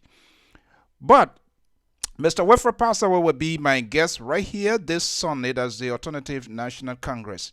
I listened to the Secretary General. They can't even afford to call Henry Costa's name, but somebody associated with the group. They can't even afford to call out a member who they feel somewhere, somehow is not doing the right thing. Are you kidding me? Is this how these guys, that had to be an opposition? But right after that conference, it's going to get ugly. We're going to put a ring, and they themselves going to fire one another. I hope nobody kill one another. We don't want them to be dead. We want to be some senses in their hair, because they all want to be leader. Right after that, Henry Costa came and fired back at the just right after the conference, the press conference by the ANC folks today inside Liberia. State. And that's what we do here, Liberia Public Radio. We make the news, we proportionate the news. We do not disproportionate news. When we bring you one side, we bring you the other side. We put it into context, and you make an ultimate decision. But right after that conference today, the COP chairperson, Mr. Henry Costa, took the social airwave. I mean, the social media, as usual, that his favorite, like our man Donald Trump. We all love that, and fire back. Wait and listen to what he says again, and we'll come back to all of this, put it into context, and then we're going to be opening the line for us to have a discussion. But I'm telling you, this is so ridiculous in the country. It is getting annoying. People all day, ladies and gentlemen of the press, we want to clarify. They all day clarifying. Nobody knows what they're clarifying. Nothing tangible is being put off. I'm getting sick and tired of this. Stay tuned. I will be right back.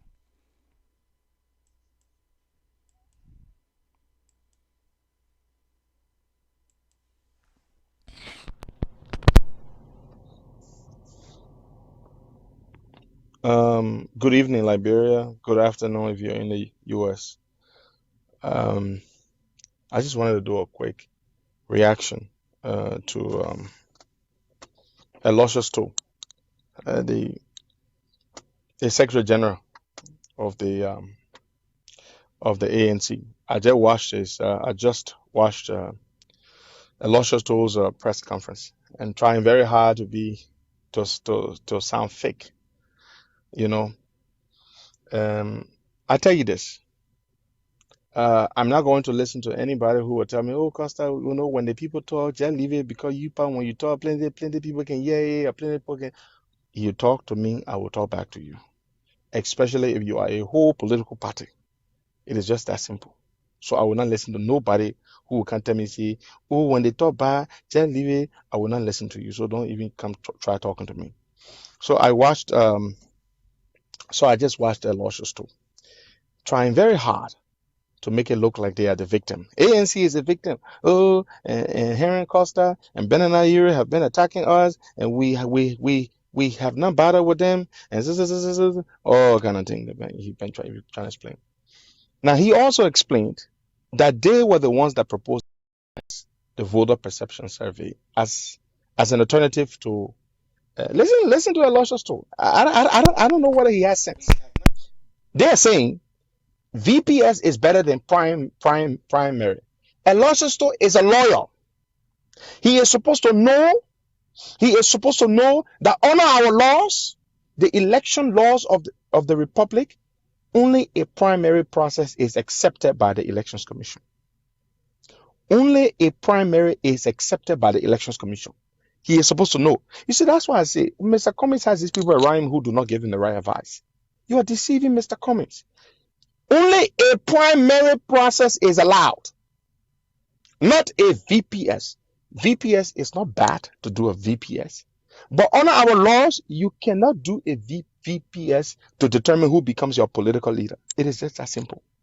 Stop fooling Mr. Cummings. Tell the man the truth. Then Eloshus goes on to say the reason the ANC is pushing for the VPS is because the primary process has a tendency of selecting a candidate that is not popular with the people. But the VPS will give a more realistic picture of the electability or the winnability of the individual. Listen to you. Okay, so if that is the case, since voter perception survey is based on interviewing voters, among the CPP leaders, who is the most popular? Jose Human Blocker. Then why should we do a VPS? If we are doing a survey, my people, you listen to me. If the ANC is saying the VPS is to determine which of the four political leaders is most electable, is most winnable, has the greatest chances of winning an election, who would that person be? It would be Jose Human Blocker. Jose Human Blocker is the candidate who is most electable. It is not Yombly. It is not Ure. It is not Cummings. It is Blocker. Because only 2 years ago, Blocker won by 448,000 votes. So if you're saying, ANC, that the reason for which you are proposing the VPS is to determine which of the four candidates is electable, which of the four candidates has the greatest potential of getting elected, defeating George Weah, then no need to do VPS because Joe Blocker is the one who got 440,000 votes and Alexander Cummings got 100,000 votes. So Joe Blocker is 4 times more popular than Alexander Cummings, if that is the case. And then the same thing will apply to Europe if we're looking at, because that's what, Mabuala, isn't that what the thing was said? So no need to waste money to do a VPS. Let's just take the data from 2017. Joe Blocker is the head. The thing is simple. If you want to do a survey to determine which of the four candidates is most electable, which of the candidates can win, who is the best? Joe Blocker. The thing is simple. Joseph Human Blocker is more popular than Ure, than Cummings, than Bromsky, than all of them. You add all their votes. Okay, let me just put it this way. You add the votes for Ure according to the Election Commission. According to the Election Commission, those votes may be, you may subject them to scrutiny or questioning, right? Based on all the rumors we heard of cheating and foul play. If you add Ure's votes, Cummings, if you add Cummings' votes if you add if you add the votes for Bromsky, all of them, they don't reach the votes of Bwaka received. It is just simple, mathematical. Numbers don't lie. Based on the numbers. So why do a VPS when you already have data?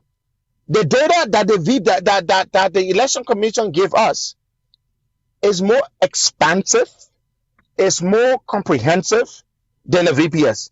The VPS probably do a sample size of 10, 15,000 people. Now that would be even too huge across the 15 counties to determine. So the issue is simple. Who is the most popular among them all? Bwakai. The thing is simple. My political leader is Europe, but among the four of them, Bwakai is more popular than all of them. So the issue is, if you are looking for the most popular, so Alonso is saying the reason why the ANC is proposing, now this is the thing I don't understand. You are saying that me and Mr. Euro are attacking you. Oh, they're all attacking us. You, Alonso are in the CPP chat room all the time, attacking Joe Bwakai. And calling Joe Bwakai old, and he needs to go sit down, and calling he's a new breed. You said that about Joe Bwakai in the CPP chat room, where all political parties are members of.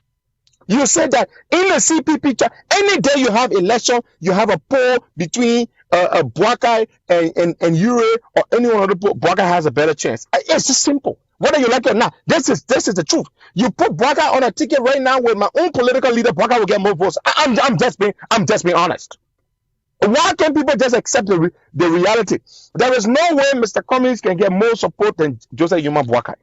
There is no way that right now, under the current circumstances, that my political leader is more popular than Joseph Bwakai. The thing is just simple. So why do a VPS when we already know Yombly, my own dear sister, has to win her seat in Basa first. And of course, I'm supporting Yombly. I want her to win. But the point is simple. There is no way any one of them comes close to Joe Bwakai. So why do a VPS when we all know the most popular man among us is Joe Bwakai? The thing is simple. Why do a VPS when we know that Joe Bwakai is more popular than all of them? So you say you want to do VPS because primary does not cut it. The man is saying the ANC's position is, so you have your position, right? But we can state our position. You see the problem? When we state our position, then they get angry. The ANC just said re-emphasize their position. And Lossesto said the ANC believes that the way forward is a VPS because the primary does not give you a holistic and comprehensive picture of who is the best person who can win.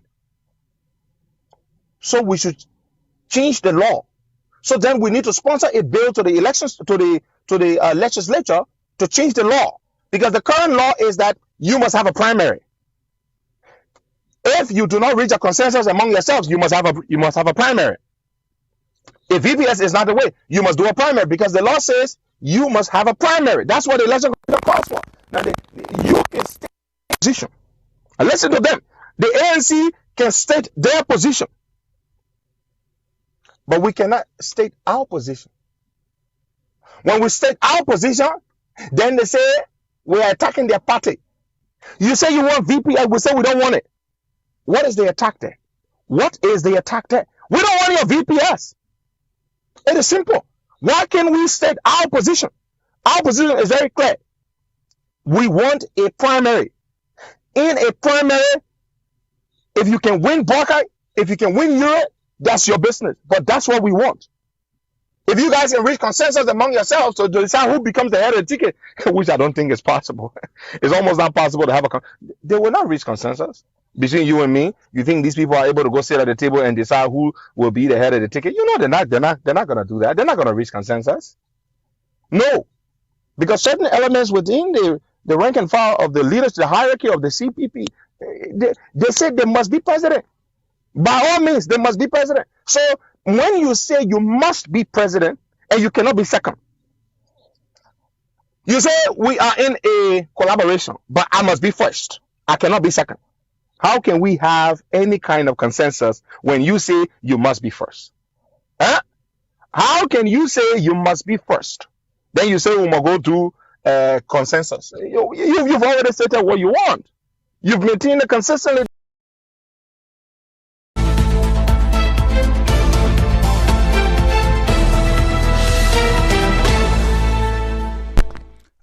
right, there you have it, folks. Oh my goodness, that's so quite fascinating to see what is happening in Liberia. The politicians and those who want to take state power.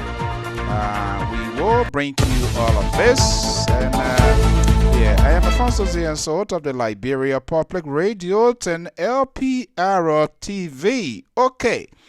We are fairly, to the large extent, we have proportioned this news, giving you both sides, the ANC side in Liberia, the COP here in Custard are responding. They are all part of it.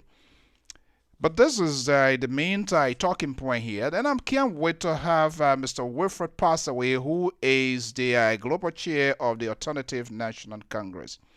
The politics in Liberia has become so divisive. Very, very indisciplined. He has questioned some of us who believe in the beauty and the goodness of democracy. See, what is unfolding is so ridiculous. These are people who claim to fund collaboration for the past a year now, 12 consecutive months. They cannot come to a consensus to agree on common thing, and it tells me the very CDC we frown on, they frown on to see themselves to be alternative. If you give these guys state power, they will kill one another. Because of lack of leadership skill, they are not disciplined, they are unable to sit around the table, knowing very well they are political parties for different ideologies from different backgrounds.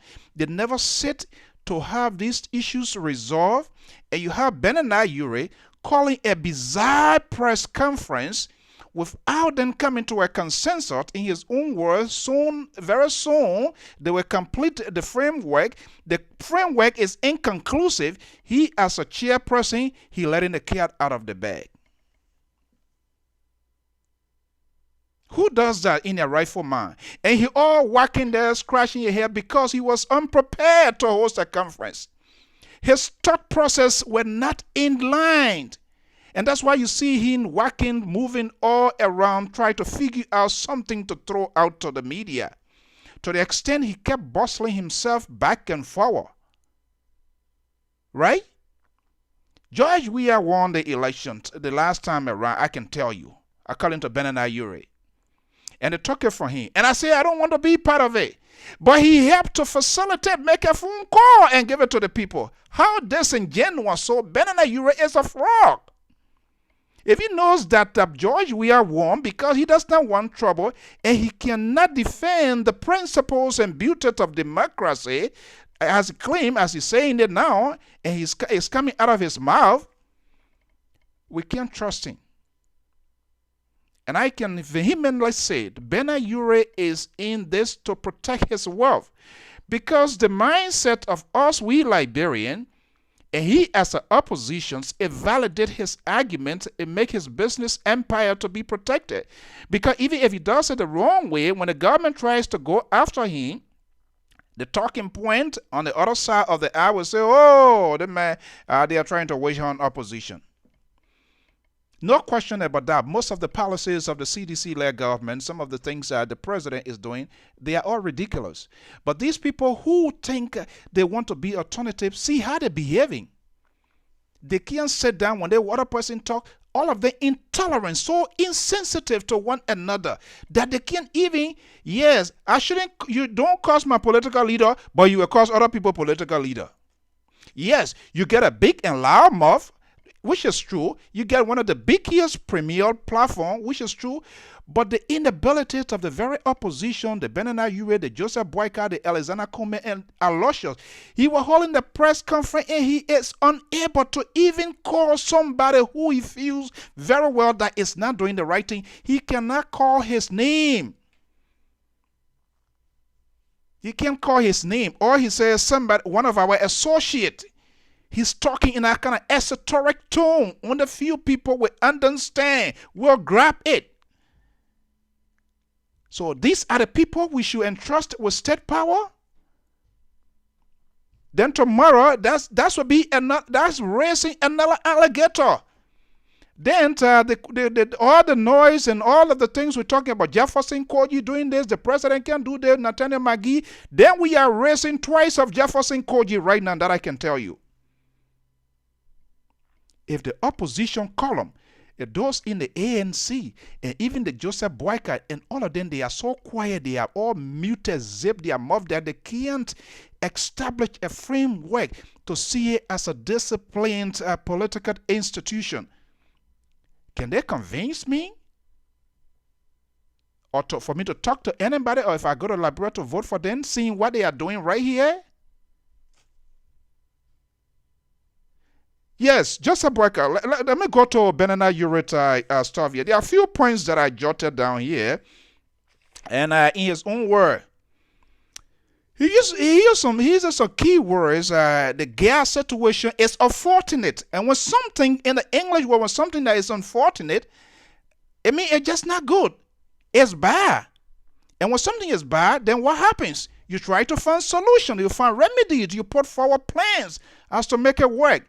But this is the man who is an opposition person and who wants to be a president. Henry Costa is saying, just why his name is Benana Ure do not want to be. That's a probability. Probability is not practical in politics. And you heard Benana Ure saying, even if the people take me, I want to be president to help my people. That's a vague statement. And I'm so pissed because this journalist did not make a follower. You want to be a president? That's the only way you can help the people? You want to be a president? Is that all? How you want to help us? How you want to help Liberians?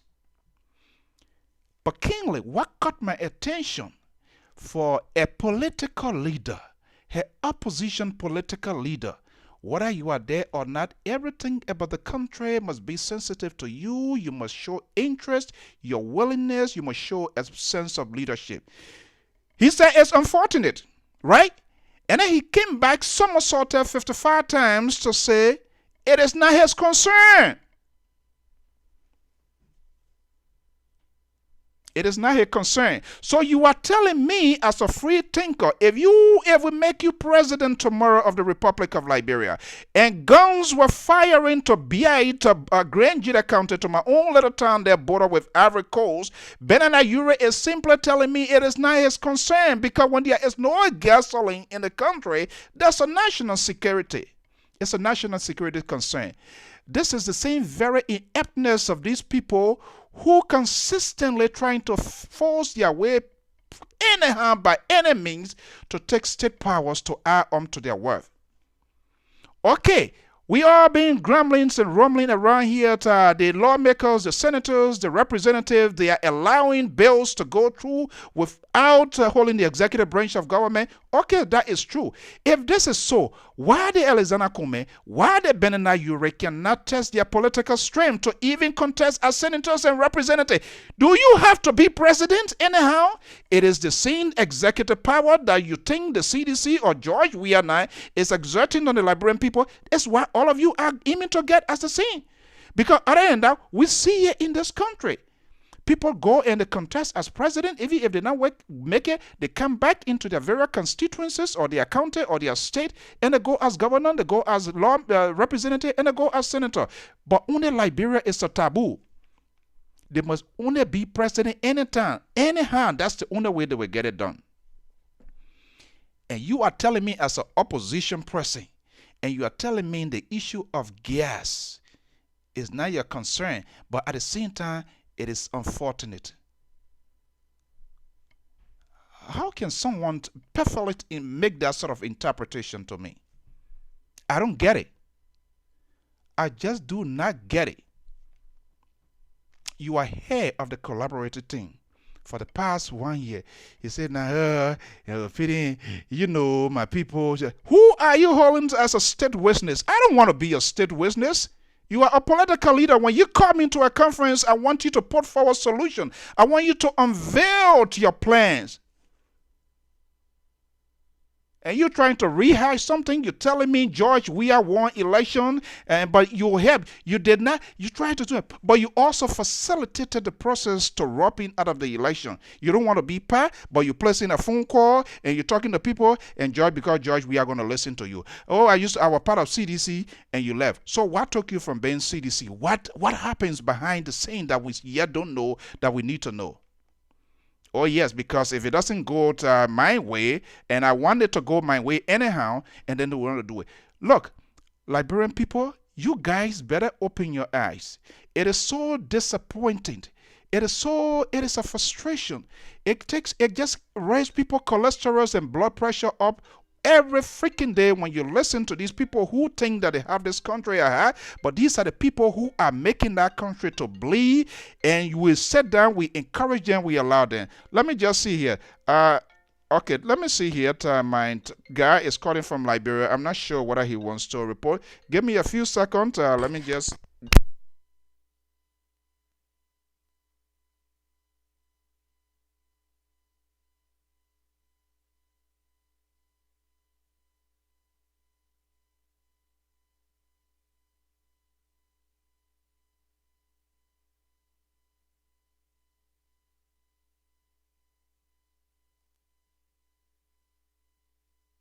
I'm sorry, guys. I have to just answer the call. Was station manager from inside Liberia went on a special assignment on these wildlife issues in Liberia.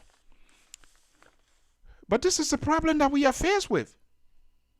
This is the problem that we are faced with. Lack of visions, lack of leadership on the part of the same very opposition. We frown on the government. Of course, there are some bad policies, no if and but about that. But if you can't, the same very unprepared plan CDC they came up with, and I just, hopefully, but I was impressed yesterday, the president, the vice president, the president, you see them chatting, that's a good thing. And I said that it has been very consistent, that it's dangerous in a country where you have the president and the vice president that are not in good rapport, it makes it very difficult. I'm wondering how many of the opposition that were even there yesterday? The role to rubber feet will. That's very strategic to the economic growth of the country. So it's not a matter of George Weah. If it happens, then George Weah will take the credit. Of course, he has to take the credit because when anything went bad, we dump it on him. So when a good thing comes, we must also be honest in an honest fashion to give him the credit. How many of them actually show out at that event? I'm still looking around to see all of the videos from our sister network, the Spoon TV, KM TV, and all of these people that are doing an extraordinary job despite of the limited resources. How many of them are there? How many of them have issued a press statement to say, okay, even though we disagree with the president, blah, blah, blah, blah, but we are looking forward to see this role here from Roberts Field to the city center to see it being completed. Where is the press conference? Where has it come from? I haven't seen it.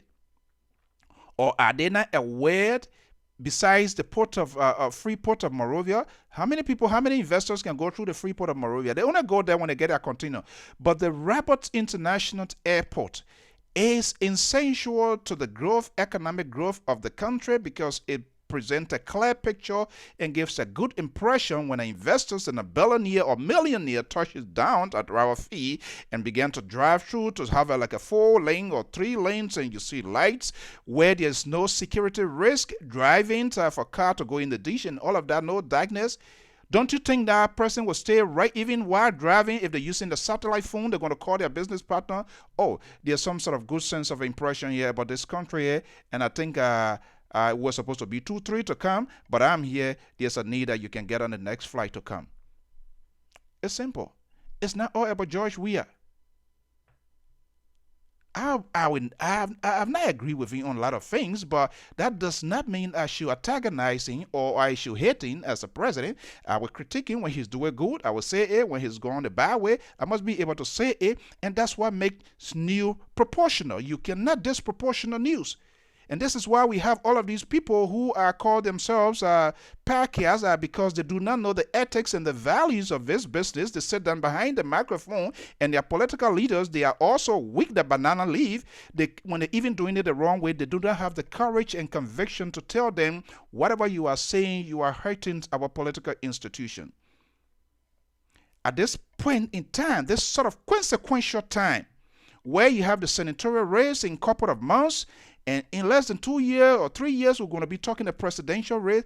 It is time, if the opposition strongly feels that this government is not doing what is right, it is time to start making use of their news outlet to fine-tune their message. You need to start calling these people tiny sedition, far sedition, this sedition. Why? Because I strongly believe there are some seditionists who are unhappy, who think that they voted this president and they have not getting that sort of political reward, and so it's a hair scratching for them. But when you on your outlet and you are not encouraging them, if you are not giving them good words, if you are not making them to feel comfortable, and then it reminds me of the war crisis when the case was supporting Charles Taylor, and some of them wanted to cross over, and people were telling them, if you come, we will kill you. Oh, if I come over, you're going to kill me, so it better I stay where I am.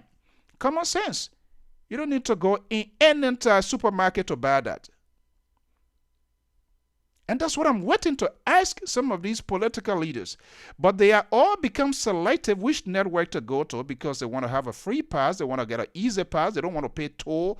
Yeah, but here you pay a toll. You pay a toll when you come on LPR, and that toll you will be asked tough questions.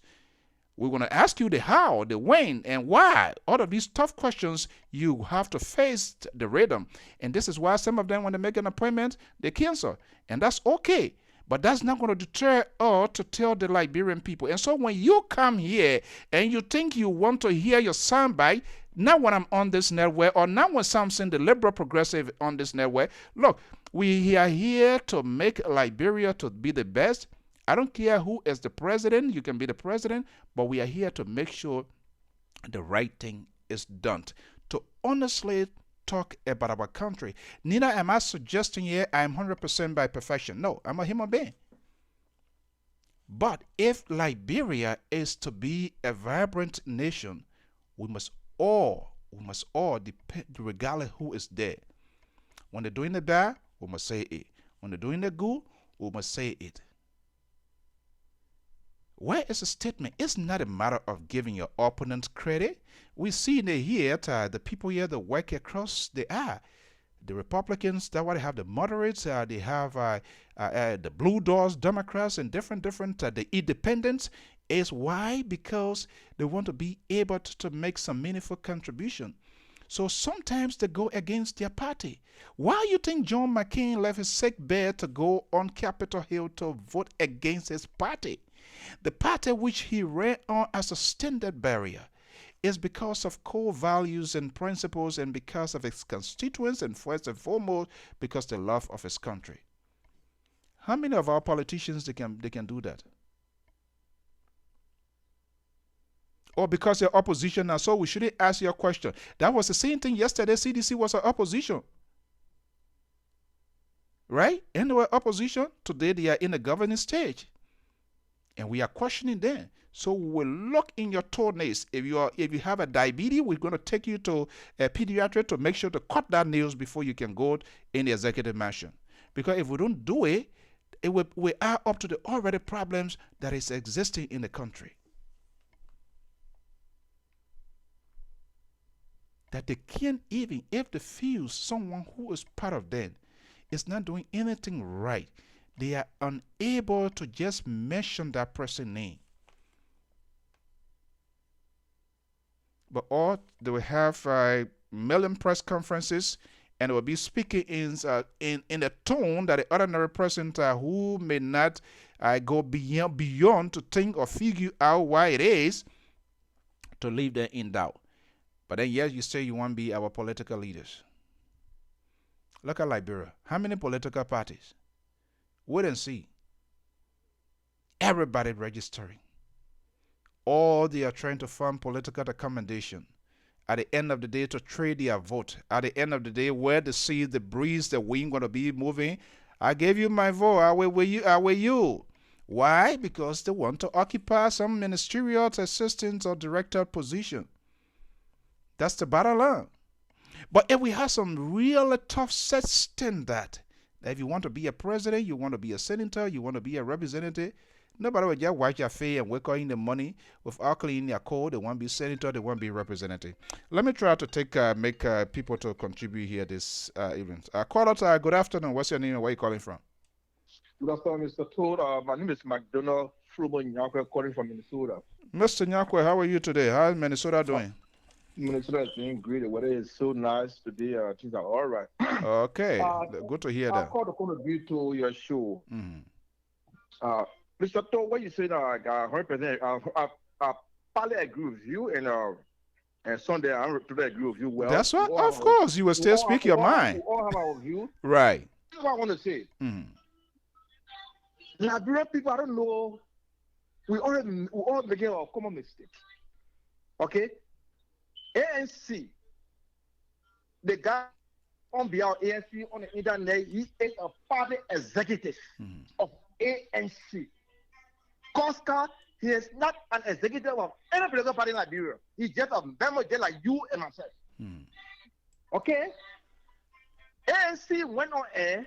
They say they are supporting VPS. Nobody have called what they said. But on the other hand, when Mr. Yura go on air and say he's supporting primary or convention, why would another party express the opinion of their leader? Why another party cannot express their opinion? That is the problem I have with the ANC people. If Elijah Stone, he'd be Secretary General of ANC, can go on air and say this. Costa, he'd be the ordinary member of his party, he go and say this. He will take vision of it. Don't two guys. Who would you carry? So, Mr. Yankwe, yeah, is the deal here in our Brinking Christopher. And this is what we're saying. It's a lack of leadership. Where you and I, three of us here on this line now, right? If we decide to form a union, the very first thing, the leadership of the executive, everybody going to come up with their proposal and we're going to be discussing behind the scene.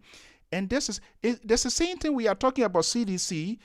Multiple people can be speaking, and it embarrasses the government. It makes things difficult.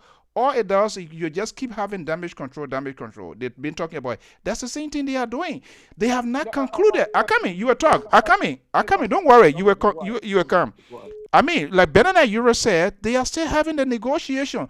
So what was the essence of that press conference when at the end of the day, when the negotiation, when arrangements are fully concluded, potentially you as the head, you're going to be making an official statement in consultation, with consonance with the other group that this is what you agree to. You understand what I'm saying? They have not concluded that. So even if that's what I'm saying, if that's their party position, that is okay. Which of course I think people must have primary. I don't think anybody can just get in and make a circumstantial guess to say, oh, this person here will win election. Since they decide to form, they need to test their political strength. But here he has come and made a press conference. He has taken a position. Why? Yeah, hold on, caller. He has taken a position. Hold on 1 second. He has taken a position. Consultation is still ongoing. So who you think had the process here? He did. Mr. Toll, let me be very frank with you. Ben you gave his position of his party. He said he will going for conventions, nothing but convention. He is 100% correct. Now the same way, ANC went on, they said they are with the VPS. Okay, when they said it, nobody get problem with them. But on the other hand, when Ben you go on and said this, they have problem with that, which is very wrong. Okay, Ben you spoke, he gave his position of his party. He has the right to say anything he want to say. That was for a neutral point of view. Okay, and they have 4 parties that want to get a leader. The 4 parties, one they say go with VPS, the 3 they go with a convention. So if anything was enough, let us go solo and leave it. Okay, so Mr. Nyakwe, Yeah, Mr. Yes. Nyakwe. Yeah, what I'm telling you. When you Yeah. are placed in a leadership role to preside over something of a group of people, or even that group of people as a head, you know what happens? In that case, you becomes the last person to speak after every other thing is being done. Because why? If you speak ahead of the time while the process is ongoing, it undermines the integrity, the negotiations, and you just inflame the situation out of no reason. That's my opinion, but I accept your opinion as well. Yeah, but you know that Mr. Kwame spoke already. He's the head of a political party. He spoke. So Bernard Uriel spoke as head of a political party. He didn't speak at the time as head of CPP. He spoke in capacity as head of a political party. The same way the president can go and say, I'm speaking as a citizen. I'm not speaking as a president for the nation. So and we okay. I came as a this. I came as a. I can't make force, right? I can't make force. I can't as a president. That way that the analogy. No, that's what I'm saying. No, you don't mess what I'm saying. No, I'm not. I'm just want to make. The president can go on the president for a whole nation. Saying, in fact, I'm speaking now as a citizen, not as president of Liberia. So do you think? Okay, let's pivot a little bit. Hold on one second. Do you think it was right when the president said that? Say that again. Do you think it was right when the president said that? He was not wrong for saying that. So is Bernard Ure, is he right today? Now he's even though he's head of a political party, but I am saying he's head of the other three that makes up the four collaborating team that's still working on the framework as to how they can conduct themselves. While the negotiation is ongoing, the process is not being concluded, he come and say, I can't do that. He has taken a definitive position of his party. Do you think that's right? You know why? Because ANC have taken position already of the VPS. Okay, so hold on. What a big difference. Okay. What a difference. Okay, hold on. To conclude. Sir, to conclude. Hello? Yeah, hello, to conclude. To conclude, sir. Can I conclude 1 minute? Yeah, concluding. I'll bring the other person Okay, in. to conclude, sir. I just want to get this right. Henry Costa, he is not a party official. So, by right, when a party official speaks, you got more power than Henry Costa. He's just an individual. That don't show us. So then why is he reacting? Why is he reacting? If not, hold on 1 second. If he's not a party official, which of course is right, why is he reacting to another party officials that are making a statement? He's reacting because he's a consensus from Liberia. He's a consensus and he's a party member. They're trying to attack his party chairman, so he have all that to go on the forefront. He's right. Okay, why you get a position? I can't get my position. Okay. Thank you for having me, sir. Thank you for having me, sir. All right, Mr. Nyakwe, thank you so much. Yeah, okay, hold on, guys. We got to do it orderly. Thank you. Hold on 1 second. Hello? I'm coming. Hold on 1 second. Yeah, hi, man. Hold on. Coming, you want rush now? Please, we need to have some sanity here. The next person, I will call the number. The picture you see there is the Minister of Public Works. We had an extensive discussion last night, even up to the morning that he was supposed to be on this program. For some reason, he did not get back to tell me anything that erupted for which he did not show up. I don't know. I don't want to judge that, but I think he will have at least send a message. So because we wanted to get a little bit in depth of the projects and what of you, and these are some of the good opportunities you can always miss. Let me go to Christopher. Christopher, welcome. Christopher, are you there? This is Yeah, I come in. Yeah, there was a number ahead. I don't want to lose everybody here. Christopher, are you there? Why is okay? Let me see. I think okay. Christopher, are you there? They have not studied political science, just like Alexander Cummings. Alexander Cummings don't understand politics. He doesn't understand political science. You know, so he's a lightweight when it comes to in terms of real politics. Is that Christopher? You have been around politics. I can say over the years, he have associated with some of the top dogs in the country, you know. So if Benina Yure is speaking, you gotta look. We gotta dig deeper. Everything they are fighting over here is about who will be the head of the ticket. That's what they are fighting over. Who's gonna be the head of the ticket? Yeah, hello. Yeah, I come in. Somebody is talking. Okay, I'm saying. Yeah. When we're finished, when I'm done with that, I will call the number. All about who will head the ticket. If you see Benina Ure is coming off as, or Henry Costa is projecting, oh, the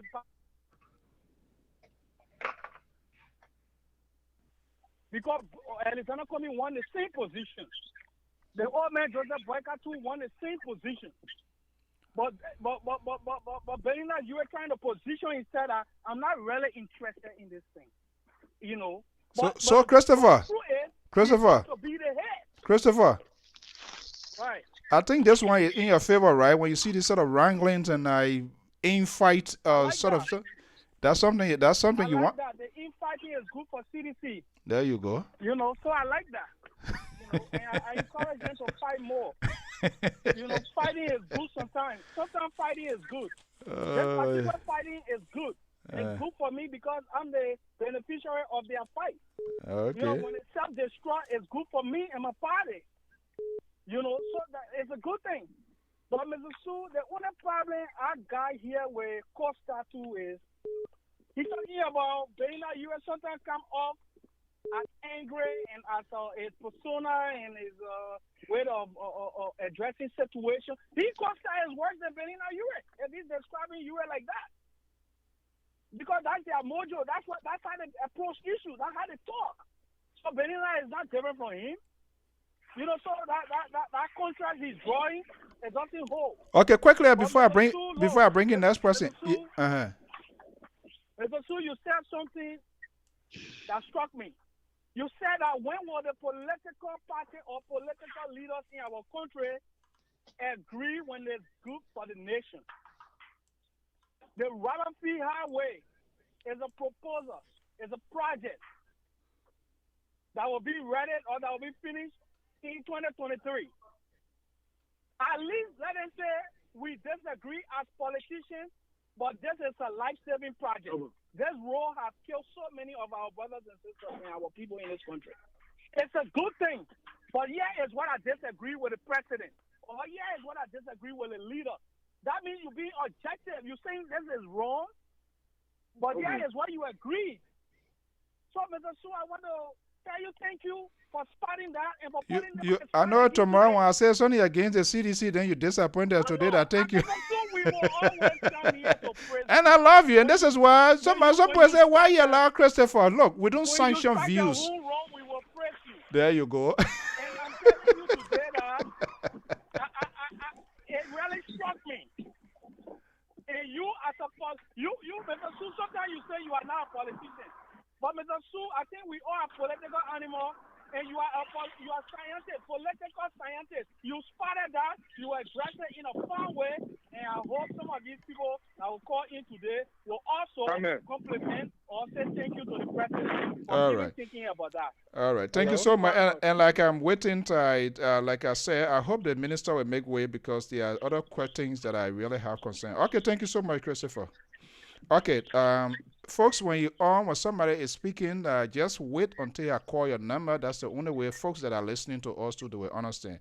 Okay, let me go to this number here. 443 numbers 0321. Are you there? Yeah, hello. Yeah. Yeah, my name is John, and I'm calling actually to answer some of these questions and to address the last two guys that came on. The one before the recent one. Yeah, that is an ALP partisan. The problem here is that, Mr. So, when did you hear about the VSP? It happened after Bernard Ure came out and made his statement. Nobody discussed VSP. That was an internal argument they were having. Yet somebody wants to say, oh, Bernard was just stating his party position. He came out and declared himself as chairman of CPP and chairman of ALP. So if you want to speak for your party, you could have your press interview and say, I'm speaking as the chairman of ALP. I'm making statements for my party. That's what I was saying here, because you can't preside over a process. Identify yourself as the chairman of CPP and leave an ongoing situation and come out to determine what you want to be, then for me, administratively, you should be kicked out. Because that is enough for expulsion. that is detrimental to the success and the health of an organization. Imagine a director of a board or director come out and discuss exactly what the board is discussing and telling them what he will not do. Then Exactly. what's the use of the meeting? What's the use of the meeting? So, in Okay. essence, here, somebody please continue your phone. There are other people phone lines here. It's kind of a little annoying here. So, in other words, if I get you and then you can put me, if I'm wrong, just put me to the point, because that's what I was driving to. All of these unnecessary tension that is mounting now is Benana Ure. Mr. Ure is the one generator here because he is the head. He is the head. And that's where this whole leadership comes about. You are a head. You are dealing with four different groups, three other people, including yourself, from different background. You are still carrying on negotiation, what to agree with, what not to agree with. At the end of the day, all of you going to solidify your position to make it into one. Now, you said they're working on the infinite in week or blah blah blah. Then you come out to say, I will never agree to the other 1 year. It should be done at the conference table.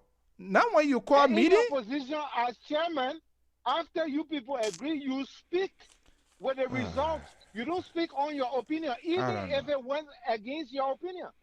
That's why we need leadership. We need leadership workship in that country. They want to be leader and they are not prepared to go through the process of how to be a leader. This is so ridiculous. Now to address this other sedition who came on live.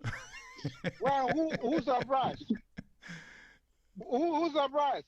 The man want fighting because that's the only way they can win. He forget about the fighting that in there on collaboration. But where you think the member you want victory? So anything that will cause destruction to the opponent, that's what he's gonna pray for. He's supporting a party that is completely dysfunctional, and he worried about a group of people that are still trying to unite.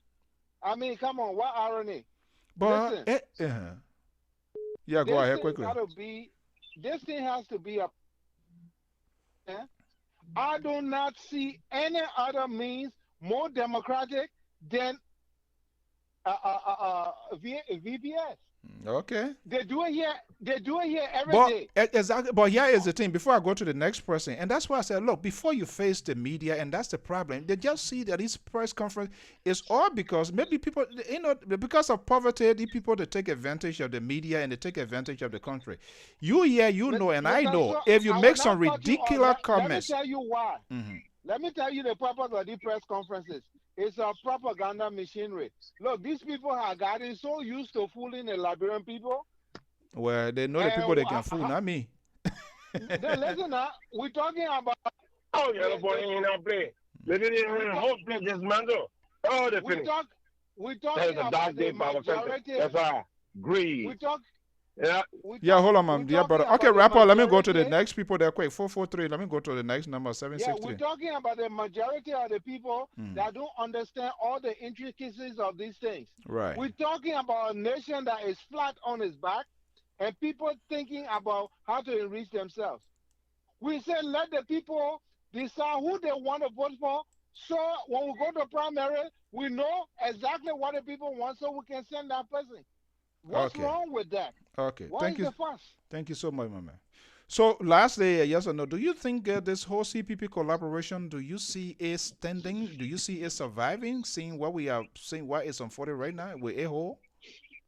It can survive. It can survive only if people decide to be more responsible. Okay. And the thing I see is that people who are expecting a union of 4 different political parties that are supposed to come together to be functioning smoothly in 1 year. That's unrealistic assumption. Okay, thank you so much. All right, thank you, my dear brother. Okay, let me come to this number here. We can make it as brief as possibly we can. 763 number 9237. Caller, what's your name and where are you calling from? This is Tunian. I'm from Minnesota. Oh, okay. Good to have at least a lady voice. You people have a share in this whole thing because we the men, we're always talking. Thank you for joining us here this afternoon, and I'm happy that you are here. Okay, help us here, ma'am. What you think about our country, the behavior or maybe the happenings of our politicians, stakeholder? What's your concern as well as Liberian? For me, as a Liberian, I believe that we put our own interest ahead of the country. And this has been happening for centuries, and we are still doing it. And I don't even care how many, I don't care how many. Hello. Hold on 1 second, dear. Folks, if you are not talking, just mute your phone. I don't want to turn everybody off. People are listening out there too, and when this sort of interruption comes, it's kind of a little annoying. Thank you so much. Go ahead, ma. I don't care how many people come together to form a political party. If there's no guidelines, if there's no rules, and there is no consequences for people breaking rules, right? These are the things that will happen. Okay?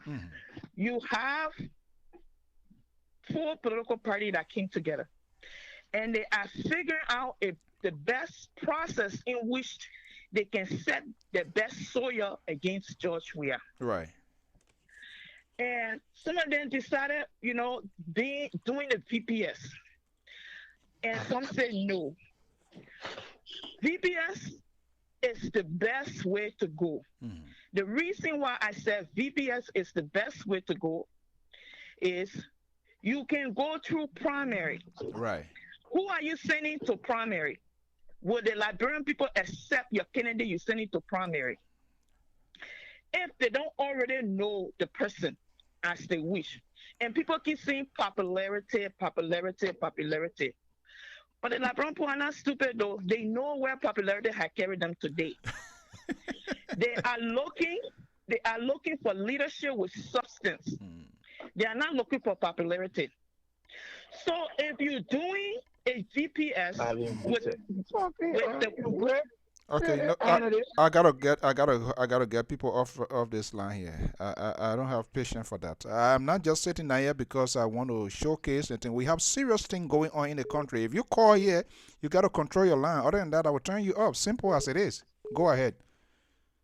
If you have 4 people who are running for office wants to be the head of the ticket, let the Liberian people decide who they think they can vote for or support against George Weah. The VBS will give you an idea who the people want. Right. By selecting 1, 2, 3 in that order. The person with the most votes shall be the one that a consideration during the primary and the convention, even though Mr. Comey may have suggested, it does not mean that Mr. Comey will be number 1 on that ticket. No. But I believe his best thing here is what is best for the country, what is best for the people. So whoever is number 1 on that VPS survey is the one that the political party will all gather behind and support and help him to win the presidency. There is nothing wrong with the Liberian people deciding who should run against George Weah. Nothing wrong with it. Because if you put Boyka there as Costa Clean is the most popular, being popular does not mean you're productive. Putting Boyka there and the Liberian Post reject him against Weah, you give Weah another 6 years. If you put ANC leader Mr. Comey there and the Liberian people reject him, George Weah become president. So allowed the VPS to take its course. Let me ask you, so why these people, why the leadership, why the executive, why are they not exercising tolerance and that sort of leadership skill to have all of these things here? And this is what I have problem with. Benana Ure, Mr. Ure is the head of the group, right? Even though his party has the right to take her position, what she believes in and stuff like that. But to come out to be so definitive with that, why the process, why according to him, the framework is still ongoing, it's still inconclusive. So when you come out now, Mr. Ure did not represent his people right. He's not representing his people, his follower right. Yeah, but you spoke in some instances regarding the very CPP that what they are doing and how it has overstayed, but they are finalizing it. Now, until you are unveiling your own party intention, don't you see that as to undercut the process itself?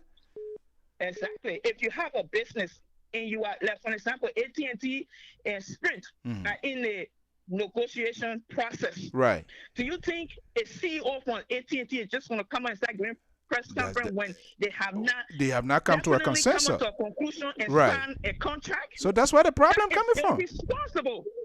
That's very irresponsible. You know, and the first time, let me be honest with you, the first time I heard about the VPS thing was a week and a half ago. It came from Henry Costa mouth. He's the one that started it. And the second time I heard it was from Mr. Ure. Okay. Then Mr. Comey and his people had no choice but to respond because people are looking at it as if to say Mr. Comey exactly. wants to be These the things ticket. here we've been hearing Mr. it is being Comey wants to be on the ticket. Right. Mr. Comey could be the least on that ticket. Okay? He could be the least. But let the Liberian people decide who's going to be on that ticket. Because if you put Comey on that ticket because you have decided Comey should go as full political party and they go in front of the Liberian people say we don't want Comey, what's going to happen? Okay, hold on one second. Let me bring in let me bring in somebody on the phone here too. Let me bring not to keep them both. 202 number 9011. Are you there? Yes. Yeah. What's your name and where are you calling from? Tony Davis calling out DC. Okay, go ahead. Yeah. I listened. You know, I was a little bit confused about the lady just said. The first time I heard about it too was just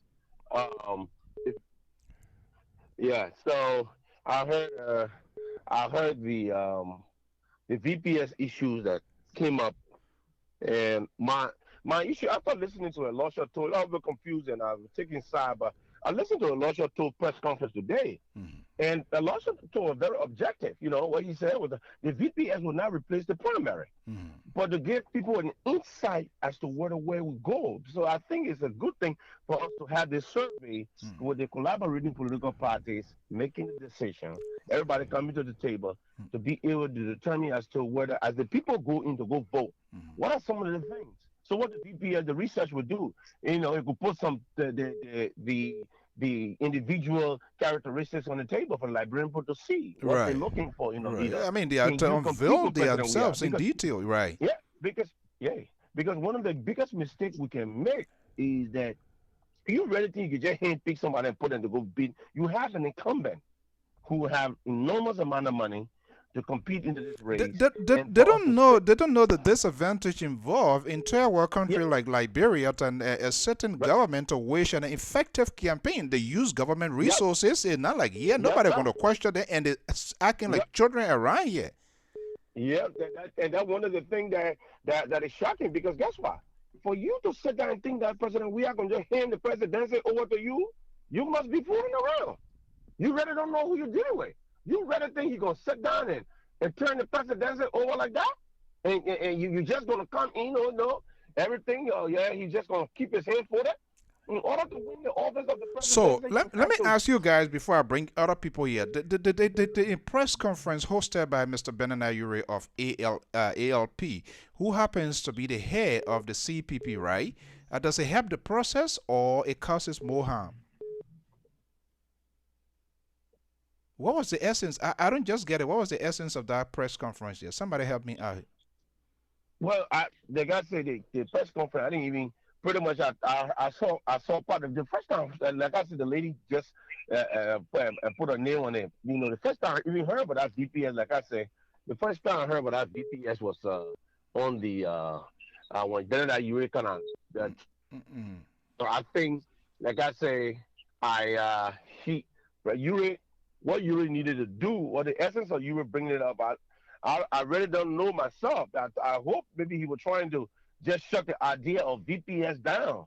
I mean, VPS is very important, I think, based on what the guys said, because it gives people on the inside who the candidates are. Right. There's a difference between talking about people and to see somebody who do research. I don't even want people just grabbing people and somebody handpicking people. What authority do you have to pick? What is the criteria? What is the measurement? What is the measuring tools that is used to say, okay, I'm taking a Fonso over Mr. A or Mrs. B on what? Because I sit down on how they call themselves a podcast and talking. So does that qualify me to be electable?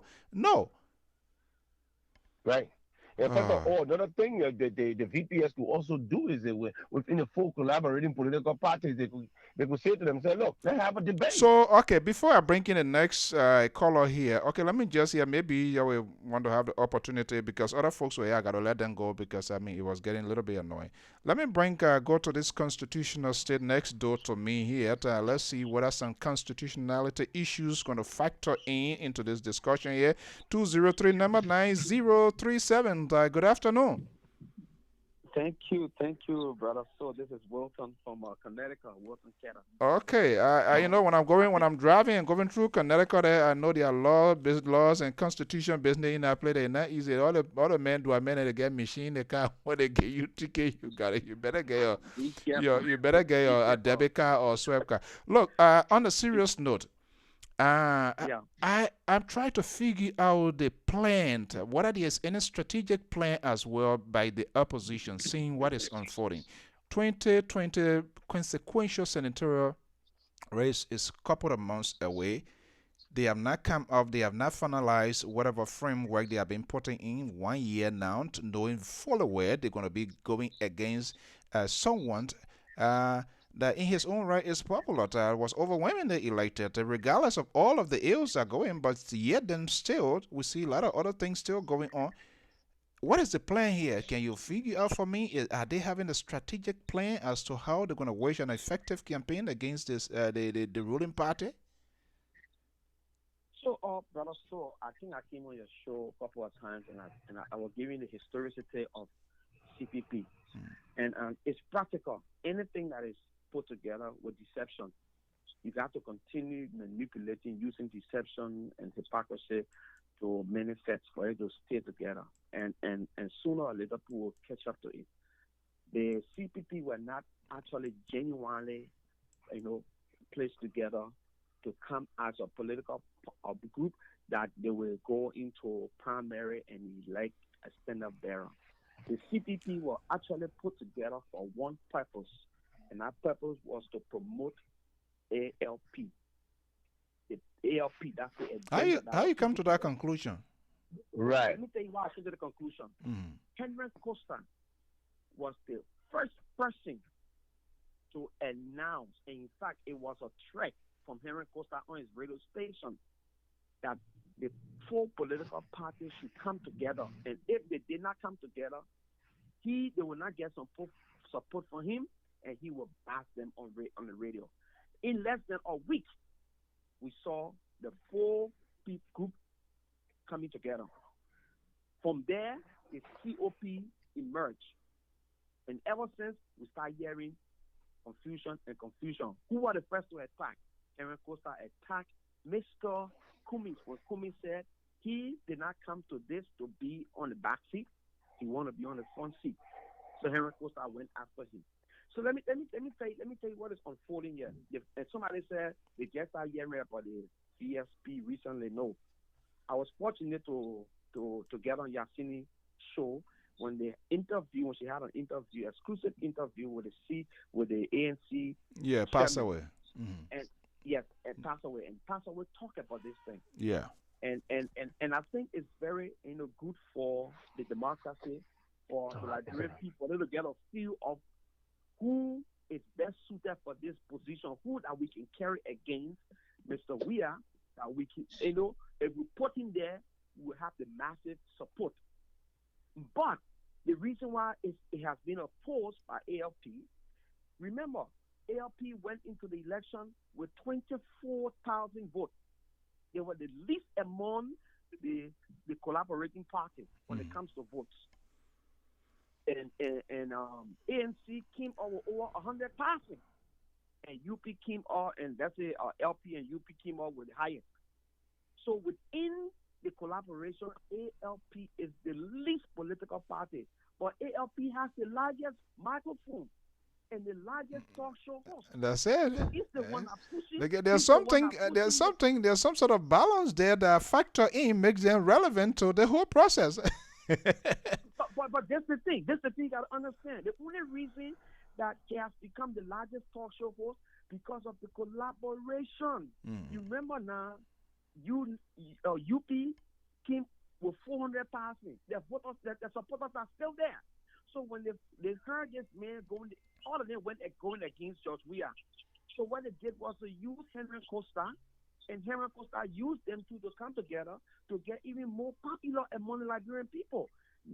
Only to promote his candidate, to promote Mr. Ure. And Okay. Mr. Ure is not as popular in Liberia. He's not as popular. So if Mr. Ure knows that when they go through this SVP or whatever, he will not even come anywhere. And that you don't want. And so they got to undermine it. And listen, among all the opposition, I mean the four groups, which one of the standard bearer or leader of the party the every year concentrating Liberian people that if anything somebody want to lead this collaboration, the Liberian people should force us back in it. Only you hear talking about that because he's suffering from insecurity. And you guys have to understand it. The thing about it is Liberia right now, the way I see it, if Alexander Kumi could have a good shot at the presidency after George Weah leaves this thing, maybe 12 years. I'm saying maybe he could have a shot. But if they continue going the way he's going, aligning himself with these people, it will always put hole in his case because they are not people that he can trust. And there are people that have tinted records. Okay, well, what about say on the... Joseph Waka is not a favorable candidate in Liberia.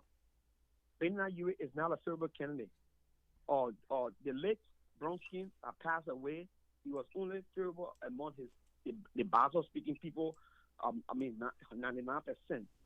So the two people that are heading that party right now, Kanga Lawrence and Darius Dillon, there's no way they can even stand to be stand up around that party and go anywhere.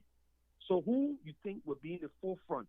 The people looking at a vibrant candidate like Alexander Kumi. But because Alexander Kumi has aligned himself with these people, to be honest with you, so in essence, he's been caught between the piece of cloth between the scissors. Okay, hold on 1 second. Let me bring 763 number here to react to it.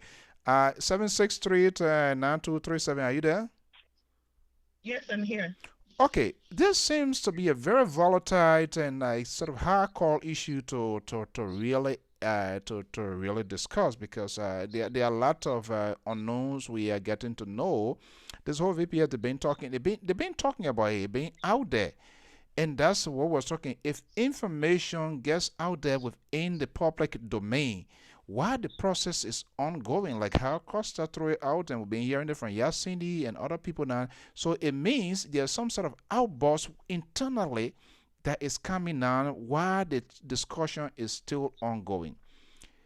This gives me enough reasons of apprehension as to whether this CPP thing here will hold, because I can see the tolerance that have been exercised by their supporters and even the leaders are not coming in to make sure that it's contained.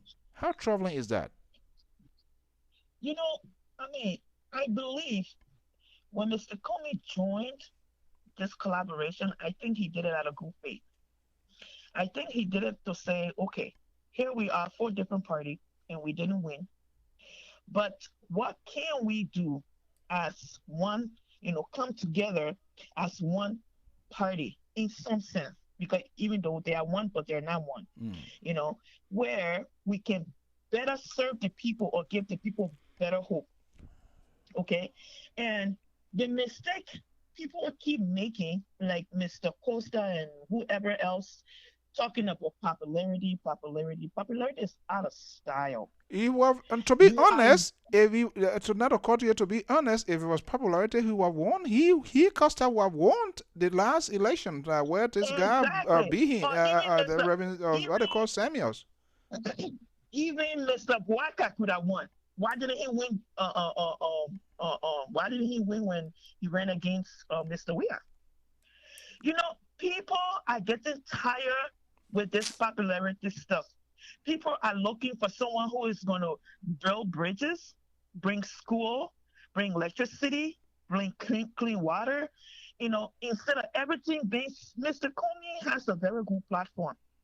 Instead of everything centered in Monrovia, he wants to make it divide into each county. Like each county must have its own city, its own school, its own library, its own police, its own everything. Each county must have that. You cannot be calling ambulance from Grand Bassa to go help in Bon County or in Monrovia to go help in River G, whatever. You know, it cannot happen because by the time that person leave from one area and goes to the other area, that person is dead, or they're not even going to be able to make it to the hospital. Right. You know. I don't know. But the leadership is trying so hard to be in front, and I think being in front is not where we're supposed to go. It's allowing the Liberian people to decide who should be in front. You know, and I believe the VPS would be the best way. Would be the best way by allowing the Liberian people to decide. Okay, let's say 80% of the Liberian people decide it is Ure. That is the Liberian people choice.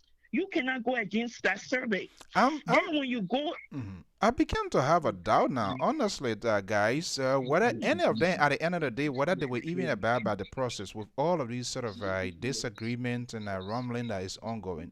Do you think they were honoring? Even there's some now on the surface, because nobody wants to be seen bad. Do you think at the end of the day, when they agree somehow, some way, whatever comes out, would they buy into that? That's another thing with that whole. You see, they have tinted the water already. You know, the water was gray. No. Now it's getting kind of muddy and bloody. You know, yeah, it's kind of muddy and and stuff like that. Which people do not think about the consequences when they act. But later on, I'm sure Mr. Ure right now, when he sit down, he realized I screw up. That really press bad. conference, that's the worst conference I've ever seen politicians if you have a to press conduct. Conference, you cannot have a press conference like that when everybody, especially when you're still in the negotiation period, you are still negotiating what you're going to do. How can you? That is like throwing the presidency right back in Jowia's hand. Because there are people who are perplexed with Jowia and don't know where to go, and they are looking for someone who can help them. But they know Jowia is not the way to go. Yeah, but even if you listen to that conference, right? He validated a lot of CDC argument. How George Weah won, and he plays and they robbed George Weah, even though he didn't support, and then but he said he didn't do it, but he ended up placing a phone call. You facilitate the process, and to be fair, which of course, whatever they say to which that George Weah, most of the problem that is ongoing today, it was inherited. That Helen Johnson caused the problem. It was unfortunate with the gas business, but it is his less concern. Come on, give me a break. You want to be the president and you say gas business is not a concern? Are you kidding me? I heard that. And I like the statement that you made, because you said if he knew then what he is saying now, why didn't he come up and say something? So then he is not different. Maybe at that time he was saying to shut up. Exactly. So he compromised our democracy. He facilitated something wrong. Wow. He's finished using the money and everything, and Ellen has paid him and everything is done. Ellen's gone. Now he wants to come out here and talk about how Jowia won. If Jowia won, you should have said something long time ago. Why are you saying that now? We are in 2020. I don't know why. Our guys and why they never make a follow up. Sometimes those guys, our colleagues, and their way of asking questions is so, I don't know. They allow people to bully them, and that sort of fright that they don't even make a follow up question. They got talk plenty things like somebody a librarian message says a wukachi. I don't understand why. He was so forceful. So forceful, and I'm sitting there going, what is really going on? He sounded so. And then when I listened to this other gentleman talk today, and I was telling my husband, I'm like, wow, I didn't know that how intelligent people in Liberia. Of You know, course, there are some this people guy, there. this guy stated his view based on the ANC platform and where they were going with the VPS and what was the intent. And I'm like, really? They really have educated people, smart people, people with some wisdom. He wasn't shouting. He wasn't being disrespectful. You know, and any of Aloysius those is things. he's a lawyer, so You I know, mean he should know you what know. he's So doing. you come out, you come on, you throw all this conspiracy thing out there. People are perplexed, want to know whether they should be with the COP or they should just stay home because they don't want the CDC. But you know what? If the COP going to behave like that, I'm just going to stay home. I don't want to have anything to do with anything. I'm telling Is that you going to now. help Liberia? If the opposition has a claim the government is not doing, I'm not a one. It is the Liberian people ultimately going to decide. But from what I see happening, if they can put their acts together as institutions to be well structured with a concise and precise message as to how they're going to, how they're going to be deliverable, I'm telling you, CDC, because with this project, this airport role and other things that are ongoing. I know we frown on them, we talk on them, but it's so strategic. The time of delegation, and that's what I'm waiting. I can't wait. Minister Nyimpant, we had a rendezvous to be here today for some reason. I hope we will still make up that time. And with all the other ongoing roles, construction, if they keep within that framework, believe me, like you're saying, they're going to dedicate that role, and how we don't know how it's going to be like, but from what we are hearing, if it is dedicated July 26, 2023, just a couple of months to the, you understand what I'm saying? To the presidential election, and maybe, for example, you have from Nima to Grand Gida or Maryland, maybe go have and all the other places, then what becomes the argument? It is being strategically planned, and if this opposition, it just think they're just going to be talking about the ills of government, and they can't put out something tangible for the Liberian people to look between the lines to say, okay, this is what they are telling us, and this is how they're going to do it differently. But every day, and kind of wrestling and rumbling over little things, it will be meaningless. CDC will win it. The airport road that they said would be completed July 2023 or whatever, I honestly believe it will, and the reason why I believe it will because the funds were already secured. The funds is not in the hands it's been of the that Liberian long time. government. The funds is not in the hands of the Liberian government, so therefore they don't have nowhere going in there to take any money out of anything that they don't have. So therefore the plan is already there. So it will happen. So but we Liberian people now, how we go. We'll give credit, 100% credit to the man who finished it, and not even 20% to the one who started it. That's how we are. So we're not going to look at everything else. We're not look at the whole picture. We're going to look at one thing, and that one thing, especially when all this division is going on among the party, deciding who will be stand-up bearer, who will not be stand-up bearer, instead of the Liberian people decide who will be stand-up bearer. We want to go in convention as full political party and decide who will go in front. You take your party, you carry them. What if the Liberian people reject them? What are you going to say? I really want to see them go into that primary there. I really want to see it. Let them test their political popularity. This is what Yake said. He said something happened in Cape Mount or Grand Cape Mount or something, where they were supposed to, and they did a survey in the area, and the people had chosen certain guy. It apparently was in the ANC. But then the COP decided no, they wanted to go with some other person. That's what Yake said yesterday. And so then with ANC decided, okay, let them go. We just let them be. They went. At the end of the day, they didn't win. Because the Liberian people told you what they wanted and you decided you are going to put in what you want. So if that continues, I don't know. Well, Joe, we are. Here you go again. May the Lord guide you, and hopefully you. And can you imagine this guy? His first term in office have made so much blunder. Now his second term, where he don't have to be held accountable for anything, He don't have to worry about re-election. He don't have to worry about. You tell me what he's going to do if what he is doing now you are crying, and he become elected in a second term. You think he's not? Look, it's going to be worse than what we are seeing. Very much worse. And unfortunately, the opposition, they are all helping to set the dinner table for him perfectly. So that's where we're going to be. Oh yeah. Yeah, they're cooking him favorite soup. 203, are you there? Yes, I'm still here. Okay, I know you've been listening a lot. Let me. Do you have any departing statement? Why this person caller number fail? Are you there, 203? Do you have any departing statement that you want to share with us?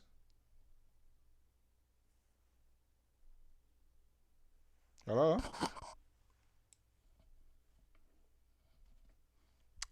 All right, I think, my dear sister, are you still there? I don't know why the 203, I think the number dropped or whatever. Or everybody just went muted. Okay, it is 3:40 Eastern Standard Time. I'm gonna. Okay, let me see. Yeah, I was hearing you. Are you there? Are you there now? Okay. Yeah.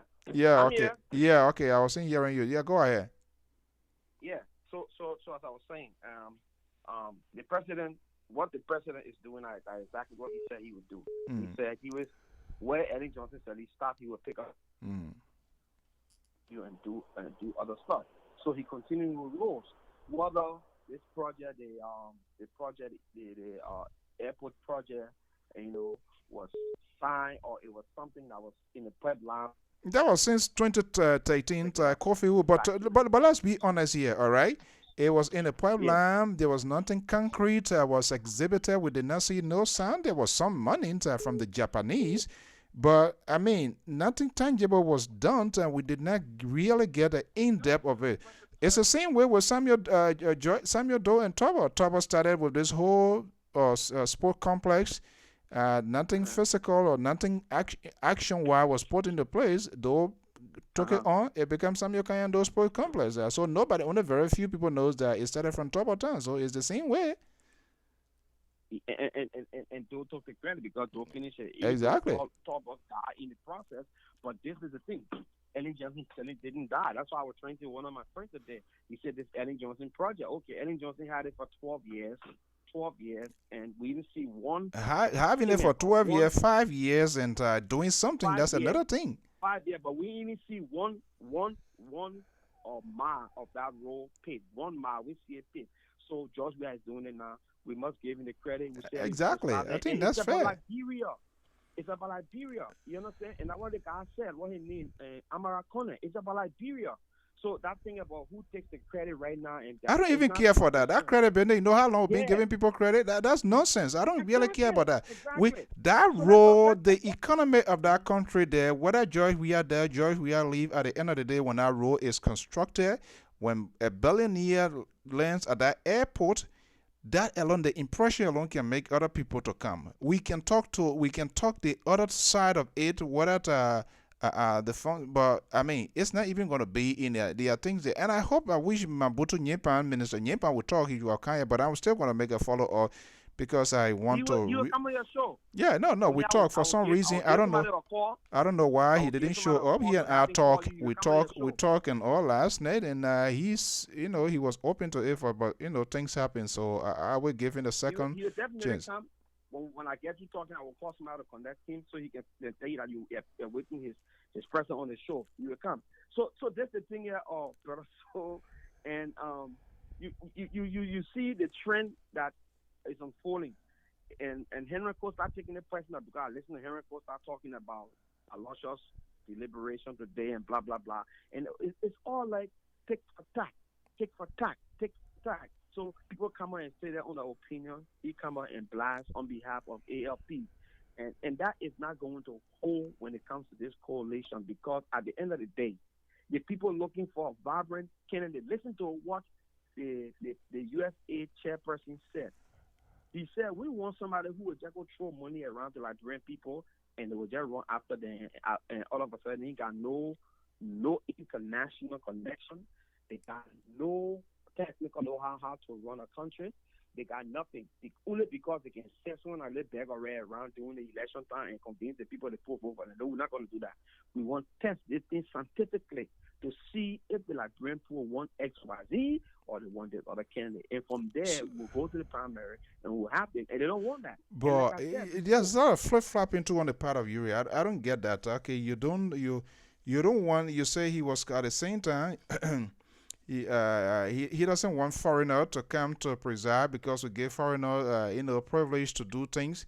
All right, but then on the other side, then he telling us which country does that. I haven't seen a country on planet Earth. I don't care how corrupt the government would be, but I think what the opposition needs to do, and that's some of the challenges they are facing. They need to unify themselves, where they will conduct themselves responsibly and begin to do some things and start putting some real good proposal. But to tell a sovereign nation to say, oh, take your election and give it to America. America say election been having issue here. They go to recount and all sort of things will be happening. So who you think they're going to conduct your election to the extent that it will be free and fair? I don't. Yeah, you want certain portion of the foreigner to preside over certain thing, but then the other people they shouldn't touch. They want. What is that? I don't get that. You don't want. You see the deceptive these people, I don't know. Other than they just let me come to this number here quickly. 267 number 5993 83. Are you there? 267-5983. Are you there? Yeah, Alfonso, how you doing? Go. How are you? No, you always cut me off when my phone is on mute. No, there was everybody that I called off. Where the noise are coming from? Yeah, I mean, go ahead. That way, Brian Law to Brian Law business. Don't just forget about it. So let me start with Yeke's statement and come down to Aaron Koska's comment today and day before yesterday. You see, the collaboration makes up doing that election informing. One, when ANC put on a candidate and it was to drop down, the candidate said no, he can't do this. This is what the CCP lost informing. This is what it lost informing. Clear cut. This is what it lost. Henry Koska coming down to the ANC Secretary General today. What makes Henry Koska mad this afternoon or this morning was the ANC Secretary General was blaming Henry Koska. He never he never called Henry Koska name. He was speaking in the tone. He didn't. Okay, but if you are speaking in the tone and you said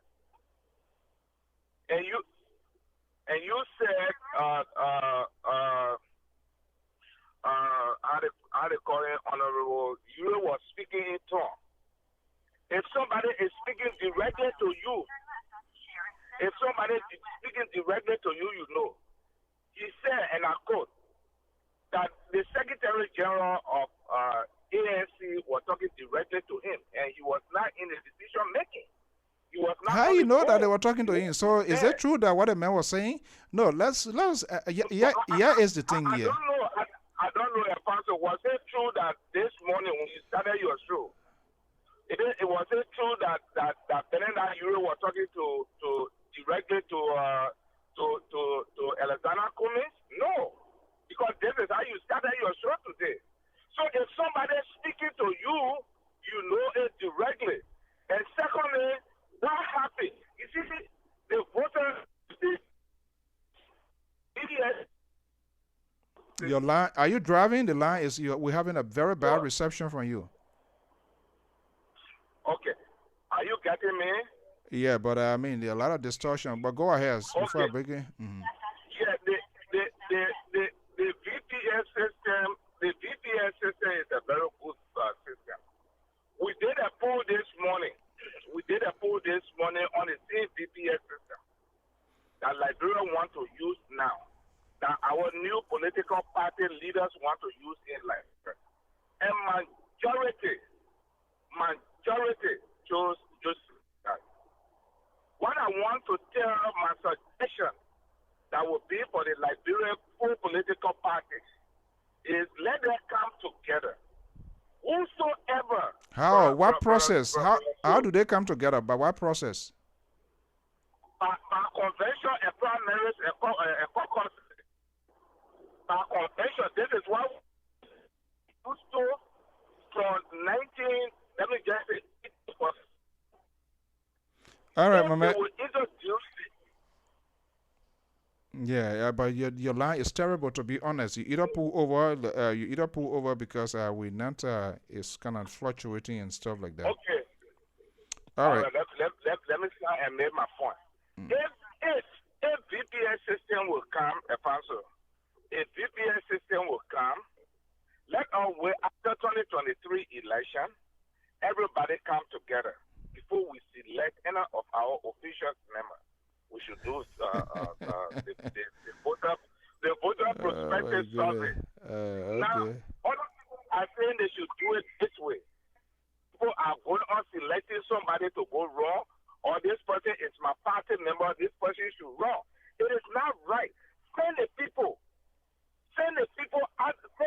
in the community or in the various countries and tell them, say, you go talk to your people. When you talk to your people, whosoever that will come to Torah, then they have various political parties will gather now and support them. Okay. But it is not yet time for all of us to say we're going for VPS system. Who's supposed to go and represent this party, that party? Like Tai Wongbe. The Tai Wongbe in Nima County. Tai Wongbe is below. Nima County people don't like him. How do you know? How you come to that conclusion?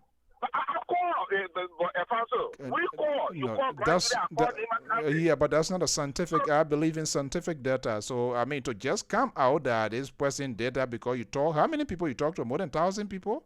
Absolutely not. More than 500. If 500 people talk to me, and Nima County has spoken to me. Yes, so all of those things they don't put it aside. You see, okay. The old man Boakai, where? All right, man. Let me bring in somebody. Else now too. That's what I offer. Let them go. Let them go for a convention. My argument. Yeah, listen. Yeah, my argument. My argument this morning, my presentation is that Mr. Ure, who happens to be the chairperson, undercut the process because he said they are still in the negotiation. The framework is still inconclusive. And so when you and I are talking on something and we're trying to form a union, we're trying to come together, I can't get up or you can just get up and come and make a statement by he coming. Let me bring in somebody else now. I mean, we'll be on this stuff here. Somebody else. 763 number 4884. Are you there? Yeah, I'm here, sir. How are you? Yeah. Go ahead. Hello.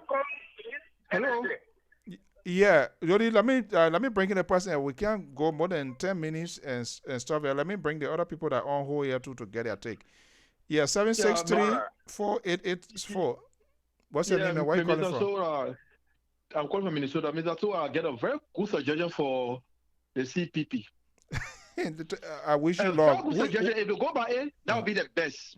Since they want to use a VPS and a system to know who the political party want, or who the voters want, let them all go as independent candidate in the first round. We know by all means no political party can win first round in Liberia.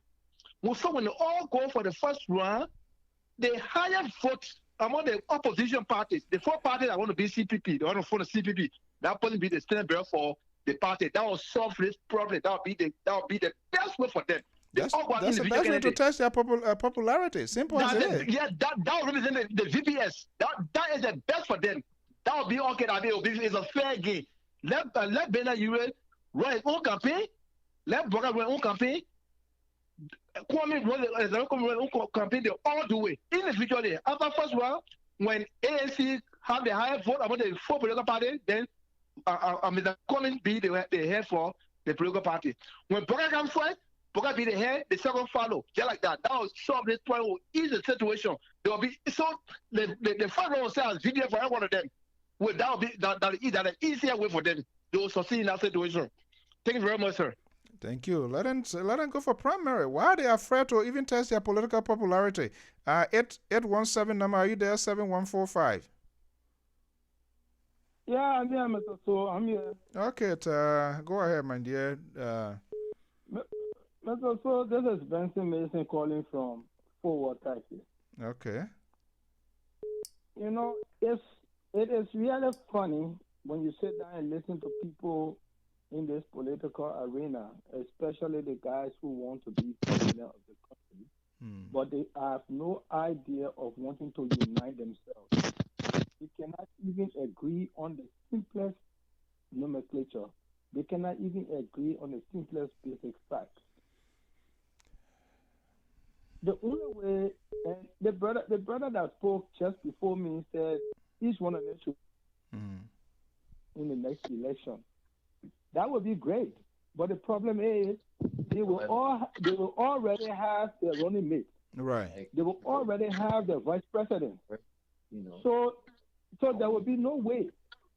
There will be no way for them to. Hold on 1 second. Somebody is talking in the background. I don't want to turn everybody off, please. Hello, somebody is talking. Please mute your phone. Go ahead, caller. Hello? 817 number. Yeah. So if they do that, one of these guys who will be in the CPP, Alexander Cummings, Joseph Weicker, or Ure, and whoever else will come up for for LAP, whoever will come from that group, we don't know. But these guys will already have their running mate. So how can we get one of them to be a competent running mate for whoever takes the top lead? This is perfect greed. And these people are not showing us anything. The only thing, it's greed, brother. Look, if you, as a president, if let's say the CPP runs and fortunately they win the election, all they will have to do is do a rotation. I win the election, I will promote my vice president so that my vice president can succeed me after I leave. Because if I promote him to do things positively for the Liberian people, and the Liberian people see him, when I'm about to step down, I say, well, I support this man. All the Liberian people will say yes, because this person has a good reputation now. But no, all of them just looking for themselves. Like one of the callers said, it's just greed. So the ANC and LAP statement, I mean, Ure made a statement yesterday, and he said he was not downplaying Cummings. But the problem is, instead of these guys looking at the positive from each other's statement, they always back on the negative. Why back on? When you back on the negative, you create dissension. People will start to pick up more. Look, my dear brother, as a politician, you got to learn how to season your thought. Even when journalists ask you, there are certain questions you just don't open up. That's why the pivot, you act like you don't even hear the question. That's part of being a politician. You must have a seasoned thought. He made a lot of careless statements and things yesterday. And when you become selective in making giving voice choices to certain people, and the other people you withhold them back, there are other people who go beyond what you talk about. They become more critical. When you came to Joseph Parker, he's the most educated. Okay, I assume that's the fact, he is. But you are forming a union, and you know very well some of them, some people are not masters, some people are not doctors, and you accepted them. So when you are dealing with people as a head of the group, you got to be very careful of word choices, because that helps to just inflame things. And that's exactly what he did. In as much as party has a right for a position in whatever position they're going to take, you know what? He is the last person, because at the end of the day, if they come to a resolve to say, okay, this is what we want, who you think going to announce that to the Liberian people, or who you think going to give that position statement if there's a press conference? He is the chairperson. It will come from him. But when you jump ahead of the game to start saying things that why your party believes in, you defeat the purpose, and that's exactly what he did. Yeah, brother. So let's agree on that, and that's what he did.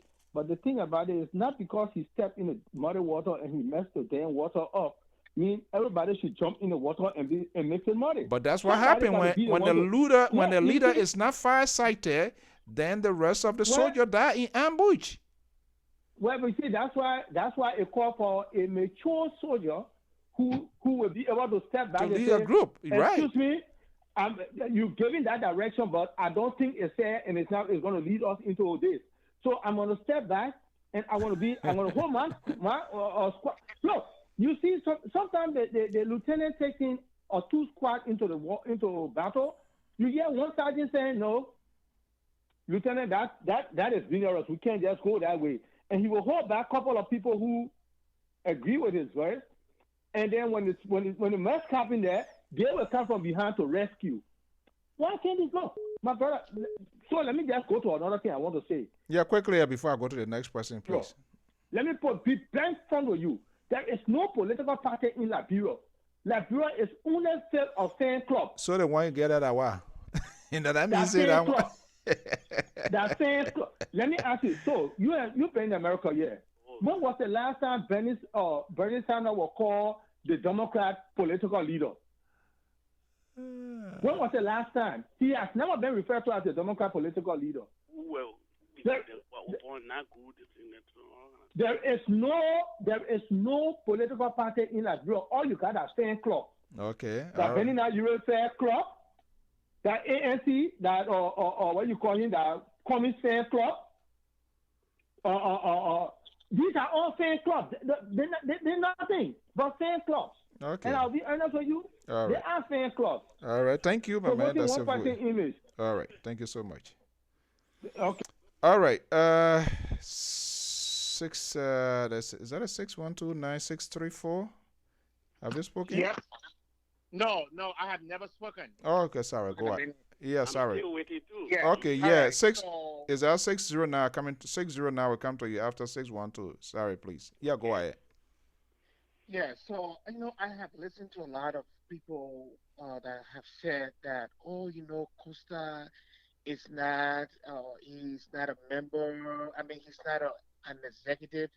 That is bullcrap. This when Costa speaks, he's almost like the deputy chairman for ALP. So let us stop all these shenanigans. Yeah, you don't want giving that title, eh? well, he presumes that role as an unofficial deputy chairman. Because when you look at the day before comments and that committee, the day before Bernard gave that crazy press conference, everything that he said was being telegraphed by Costa. Costa has spoken the same words before. This young man was just reading from all the things that Costa said. And in fact, this is the problem that I have with the ANC. The least in the group is the one that is the loudest. It tells you a lot. It tells you a lot. Look, Bernard, he's not going to win election in Liberia. All these guys going to do, and one of the smartest things that he was able to have done was to join himself with these three major parties. And all that is going to happen is for any reason these parties takes over power, Bernard will be a direct beneficiary. He doesn't want. This man got less than.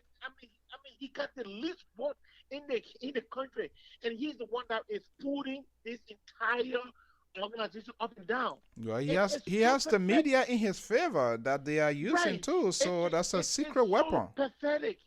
And let me tell the people one other thing that most people are not even looking at. This particular CPP or CPP, they do not even have the legitimate standing with regards to the National Election Commission. They do not have the standing. They do not have no certificate. They do not have no framework. They have no paper with neck. So in the first place, these guys cannot even run for any election. Technically, they can't do it. If they win any election, Liberia election will be challenged in court because they do not have the reputable certificate that the NEC should give you to say yes, you can you can work under this banner. They do not have it. It is side of all these guys who claim to be so smart, and they are sitting there. But I am sorry for coming, because all he's going to get from this whole merger will be a negative. Because if he pulls away, it will be negative. If he stays in, it's going to be negative for him. So are But you the saying, best okay, thing let me here- bring the person here to see here. So what I'm hearing from you, it seems that what it is, Cummins now is being entangled, right? He can't get out, he can't go in. 609 number 8308. Are you there? Yeah, I'm here, sir. So, yeah, I know you're going to make your point here, but I'm getting a fascinating analysis here from my dear friend and brother that this guy is already in the boogie trap. He can't get out, he can't go in, so he's going to be, he's just going to live with it. Do you believe that? Well, actually, for me, I just want to make a point for all that they say. All those guys that are talking, is it something we're already writing? You just have to forget about and find new things. Oh, so I want writing. Because all the people that are talking about, they love Liberia and do that. The old people that we'll be talking to for years and years to come. No one has brought good idea to develop Liberia. No, they will leave. Like some of them stay Ghana for 20 years. They see Ghana in refugee life. They see what they go through. They see what Ghana pass through. They simply they come from there. We came to Liberia. We don't put ourselves together. But when something happens, we go back to Ghana. They don't talk about how we can resolve concern. They talk about power, who will grab power. Nobody in Liberia that love Liberia the best. That talk about they can do better than Opon. They can do that. They do this. So that crewmate you're talking about, he was a director for Kokra. Why he there for Liberia? Why he there for the tribal? Before somebody select you, or when you say why, hold on 1 second. I often heard this this question: why he did. When you say why he did, what are you referring to? Okay, before you can become leader to somewhere, you yourself sit down in a station, and nobody can select you. Well, you got to show certain things that prove your leadership capability before somebody can put you there. You got to prove to the people are qualified to be there. You got to start doing something before even say something like what? What is a perfect example of something? What are some of the development methods he has put as a citizen of that country? Individually, what has he done for the country besides running for power? That's not a prerequisite to the presidency of the Republic of Liberia that you have to do something. That show before you either in America or here, people before they can they start doing something for the community.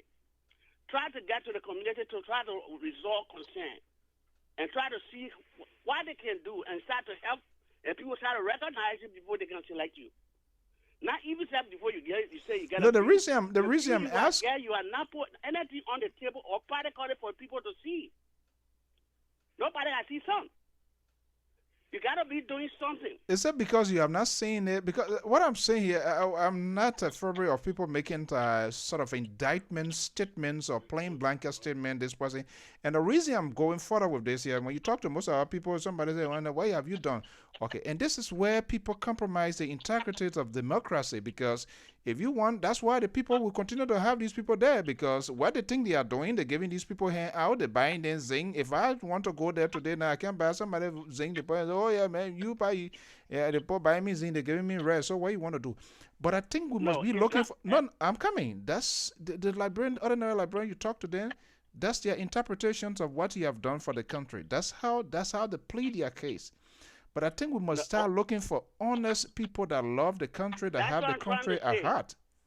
The honest person, your country at heart, he will do something honestly for the people to see. He can start from somewhere and prove a honesty to the people, not together to grab money for himself, to get himself rich. That's what I'm talking about. Okay. If Kumi know he is honest, and you see situation in the country, it must bring honest idea. So, in other words, are you saying Kumi? Are you saying he's not honest? Is that what you're saying? Is that how you see him? For me, all the people that running that are the same people. They don't honest, because if they're honest, they should say, "Joy, we got to tell Joy, we got to be bolded and tell you this what's going on, this what we want to do." And then if you, for your idea, if you put it, if the man not take it, then you know what you're gonna say. But you never suggest idea. You see something wrong, you never talk about it. No, they have suggested some things before, even though I do not have anything tangible. That's what they have been saying. But I just stay saying it on Facebook without making a resolution to present something, and that's the problem. You go on radio or you sit on something and say, "Oh, the president will do this." If you're organizing a protest, you're organizing a rally. A rally must be climaxed with a resolution. So resolutions is what that put the person on the record. Hey, we have presented this XY. Whether they want to do it or not, your job is to present it to the government or present it whoever you think that you're channeling it to, and you can make reference to it tomorrow to say, "This is what I did." That's correct. But none of these things have been put to the public to be for people to see what they are saying, what the government do. No evidence to prove. They are just saying something for enrich themselves. The man like you were talking about, he's somebody that work he was share with Taylor, share with Haley, all the things that he does that. All the people that there, they hang out with all the other people then. So I don't see that as no one is actually exempted here, but we must face and question people with respect to what they can do, their credibility, if they have their country at heart. That's why you lack of credibility. If you lack with all the people, what will make you exemption? If you live with all the people that corrupt the country, and you never tell them what they do that is wrong. So if you can't, you will bring something to do, that means you yourself you're part of the corruption. If I do something wrong, all the time I live with people who are doing wrong things. I don't talk. So call a cake here for me here. With all this whole... here is that if they want to do something, let them sit down in the house, examine themselves, what they go wrong before they come to the public and say they want to demonstrate, they want to criticize government. They should do things correctly. They shouldn't play on the people's mind because of poverty. They will follow them. They should tell them the truth. Okay. But they are lying to them. They don't tell them the truth. All right. Well, that's your view. We always allow people to express their views and opinion, but that's not a view and opinions of the management and staff of the Liberia Public Radio. What I will soon be wrapping up here, let me just go to my guests for the 1 minute closing remarks, and we're going to be leaving here for the rest of the evening. Yeah, 203, what's your final word? Yeah, thank you for having me. My final word is I just want to leave the topic and ask you a question trending. Whether you are aware of the program that will take place on the 7th and the 21st in your state in March. There are some serious issues that we are getting information about, and being a talk show host, I have not seen you on your show talk about it. The honoring of your Senator, Mr. Jack Reeves. You are behind time. You will pay fine. If you want the video, I can send that video. Look, we are not limited. Come in, hold on once. The part that I'm not getting, because on the 7th, I saw a flyer with Costa being invited as special invitees, and it causing a lot. That's the polarized society and community from Liberia extended in the diaspora. That's what we are faced with. I recently I hosted the president and the board chairperson, Mr. Winston Good, and Mr. Nathan Liberal, who is the chair of the Liberian community here. And we've been creating under awareness. My understanding from what I told them, the flyer they sent here is slated for the 22nd of March. And then when I looked the other day, I saw another flyer start coming off from another Liberian community. It said they were having an event. But I'm telling you, in Rhode Island, that's another cantankerous state when it comes to leadership crisis. This is just a continuation of 5-6 years ago elections that we conducted here that took me to the Superior Court to testify by Nelly Savage, who claimed to be one of the community leaders. Okay, it's good. You want to have your stuff. But if you want to honor people, we are talking about another important event. People that have worked so hard here for Liberians are having an immigration paper stuff. And the community that come up, she has the same the date. I think that's where led a group to switch day that she's going to be doing her event. This is some of the deceptions and the dishonest state of our. They can't sit and resolve little things. Everything is confusion, and this sort of power struggle. That's how it is. To be honest, since I saw them, I sent a message to the president, and they have not even gotten back with me. But it's just And I don't know. I can't go further with that. But I've been seeing messages of all sort of words being exchanged in the group text with the inside Liberia, Rhode Island chat room. It's just so ridiculous. So don't be surprised, brother. So when you see us, because the concerned Liberian will be in Rhode Island on the 7th, we're gonna come. We contacting the police to give us the authority to get on the street. Not mean on the street, but where they having our church program. If Henry Costa appear, we're gonna be there with our placards. We have start calling the office of the senator not to sit with Henry Costa 30 minutes before the program, because you don't want them to sit with him. Why you don't want to sit for them to sit with? The reason is simple. Why? In fact, why the problem is not, but he's sitting with them on the day that Liberians supposed to get up and honor that man. It's not a day for him to sit with them. If they're doing it to show some political stuff here, and we have a lot of Liberians that are struggle, that pay their money to help other Liberians to get to where we are today. Nelly Savage, when I conducted that election, she's tried to threaten me. I said, well, you don't even know who you're dealing with. I'm going to be the last person. And so all she thought, the president said that the election that brought Winston Good to power, just thought maybe the other people when they're conducting and just went and throw document. She said there was no election. I was at work when I received a call, a state call where tomorrow you got to testify. Testify for what? Superior Court. Can you imagine just community thing? And she went there and lied that there was no election. But as God may have it, all of the documents, including the ballots, result, I had everything sealed and had it in the paper. And when I went and took her, I said, how can she say there was no election? This is the Constitution. This is the guidelines. People register. These are everything. And that's how that case was thrown out. Now, there was some sort of ban, whether it's being lifted or whatever the situation, they wake up again. These are the people that we have in the community and continuing to create chaos and stuff that they can't let things go, and they feel they should be on top of it. If they are not there, nobody should be it. It's complete. I don't know. So we on it. We're not going to allow this to happen. If Henry Costa if they won't form a different time where Henry Costa can meet those people, beautiful for us, we ain't care, but not on the day where they're using to honor this man, where Liberians will be gathering to honor. Unfortunately, because the day I planned for, that they told us initially, and we were planning to give it a coverage. That was on the 22nd, on the 27th, on the very 7th. The 21st. Yes. So I don't even know. So tell me here, because I sent the president message. I know we are digressing a little bit. I sent the president message, and they have not even responded. Is it the same? Is it still 21st or the 7th? Which one? The program is the 21st in Rhode Island.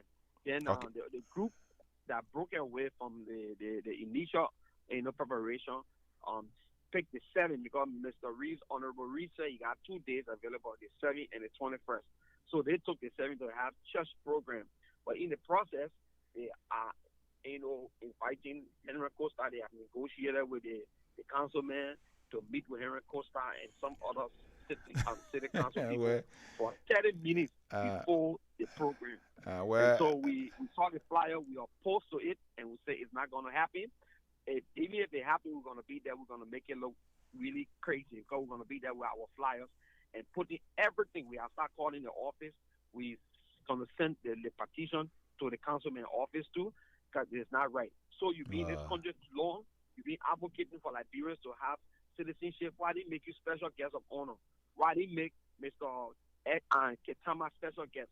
Why they make even the Yola president special guest? Because these are people that have been going, wasting their time, not wasting their time per se, but taking off the business schedule to go after, advocating for Liberians to have status. I'm an American Father God, help us. And I pay, for Henry Costa to come from nowhere and just want to win the stage here. No, it's not going to happen. Well, unfortunately, I don't have the authority to whatever, but whatever 7 dates I won't be around, because my station manager, Father passed, and we're going to be having the memorial in Philadelphia too. So whatever they're going to do here, but again, it is why it is here, and that's some of the things we are going through here. All right, my man. Thank you. You from the constitutional state? You from a constitutional land there? So I think the law going to kick in. We'll see how it plays out. Yes. All right. Thank you for having me. All right. Well, the librarian, they need librarian. That's another hell on earth. 612, are you there? Yes. Okay. Yeah, make your final. Hello? Yeah, make your final comment before I go. So my final comment here is that Mr. Cummings, why the shoe that he's in a predicament, that is, there is no win-win for him, but there is still a little bit of hope for him. And here is where I see the hope. The hope for him here is that it will be better for him to withdraw from the CPP. But what that means is that his probability of winning the election will be much higher. But he will be taking something away with him, which will be his integrity. That, I think, is much better now because they are a very young party. They have a lot of prospects. And not winning this coming election is far less than being for part of the CPP that will tarnish their reputation for years to come. So they can retreat now, regroup and rejuvenate. Probably they can find another people to merge with. All right. But this entire thing, in as much as Costa is a part of it, Costa will keep tormenting them, and it's not going to work. So that's all I can say. Okay. Thank you for having me. All right. Thank you so much, folks. I'm going to take a last commercial commitment, and I will be right back here with my final talking point here. Tamafonso Z and Sort of the Liberia Public Radio and LPR TV. I'll be right back.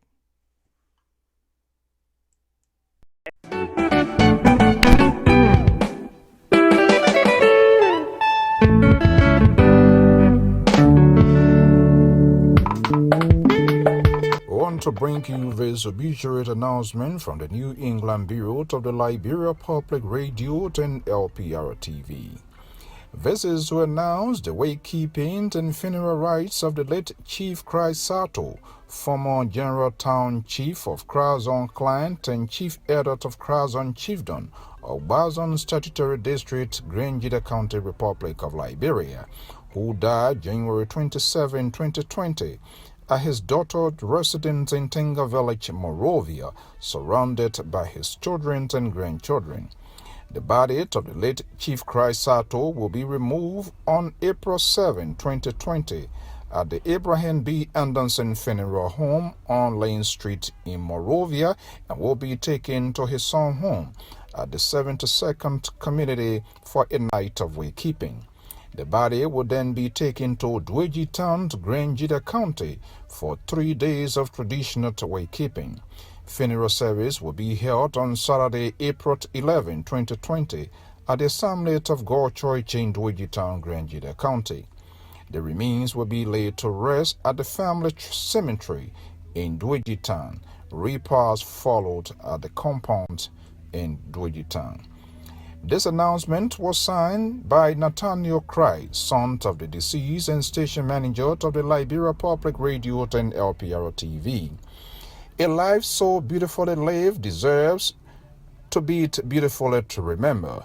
Please join us as we celebrate the life of Chief Christ Sato, sunrise December 13, 1914, and sunset January 27, 2020. Please join us for a memorial service honoring our father on March 7, 2020 at 6 p.m. Eastern Standard Time at Mount Zion Church, 921 Main Street, Derby, PA 19023.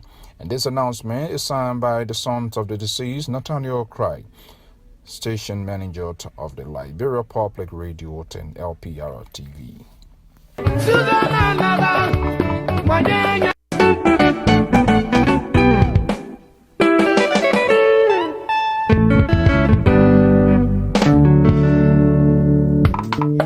Bringing a lot of supply for our church program, a lot of instruments from Africa, Sasa, Samba, and even the motor pencils and everything from Africa. We get everything here. Even the lappers and other material that the women in the church get, we get everything from his store here. So his store is well equipped with a lot of goods, it's well full with a lot of material that you want here. Palm butter, a lot of things, rice, fish. We get everything here. And you have a lot of stores. You have about 4 different stores here. You have these stores and the other lab store that you see here with clothing and shoes, other materials you will see the lab store. And the first store that he has under the tree there. And so you will see a lot of things there, cassava leaf, potato green. So this one is filled with a lot of cassava leaf, potato green. You have one of the stores in Upper Darby. It's filled with a lot of goldstone, similar thing. So you see deeper from African yam and plantains, and the same thing you see all around.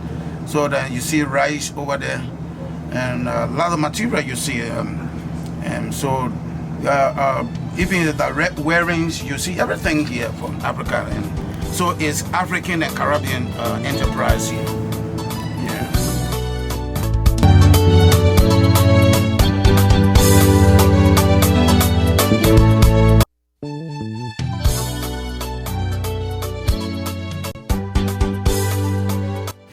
Hello, how you doing?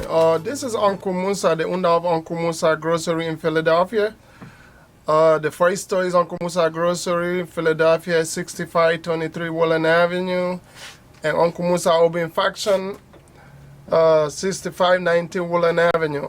And Uncle Musa Grocery, 804 Gary Road, Upper Darby, Philadelphia. Every team has come to an end. I want to thank all of my contributors and those are following us online as well. Your comments and your suggestions, your analysis, your view, they are all yours. We respect us as long as civility is maintained on this network. That's our ultimate goal, to maintain civility and discuss those hardcore issues that matters to our country.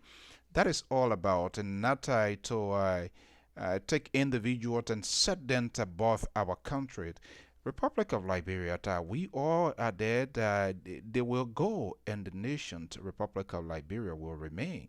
Where the late villain William V. Stutman, Turbo, the Samuel Doe, the Turbo, and all of those folks, the Bamambo, all of them, they are gone. But you know what? The country still remains the same. And so whether you are oppositions or you are a government supporters, even the ordinary citizens, we all have shared responsibility to ensure that something good come out of that country. That should be our ultimate goal. Inasmuch our loyalty will be pledged to our political leaders or political institution, we must also advocate for the goodness of that country. We have come a long way as a people and as a nation.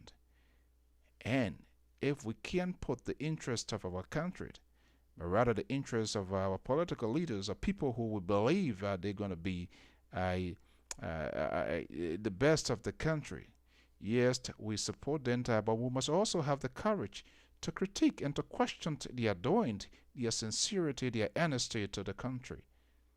That's what is lacking. Liberia needs patriotic people, people that fear God, people that have heart for the people, and that will improve the lives of the people. For so long, the deceptions on the part of politicians have driven our country to be where it is. It is time for us to open our eyes. And even in as much as we support their agenda, we must question their authenticity with their honesty they are bringing to the table. I want to thank you so much for being part of this program. My guests today were being the Minister of Public Works, Republic of Liberia, Minister Mambutu Vlad Nyimpa.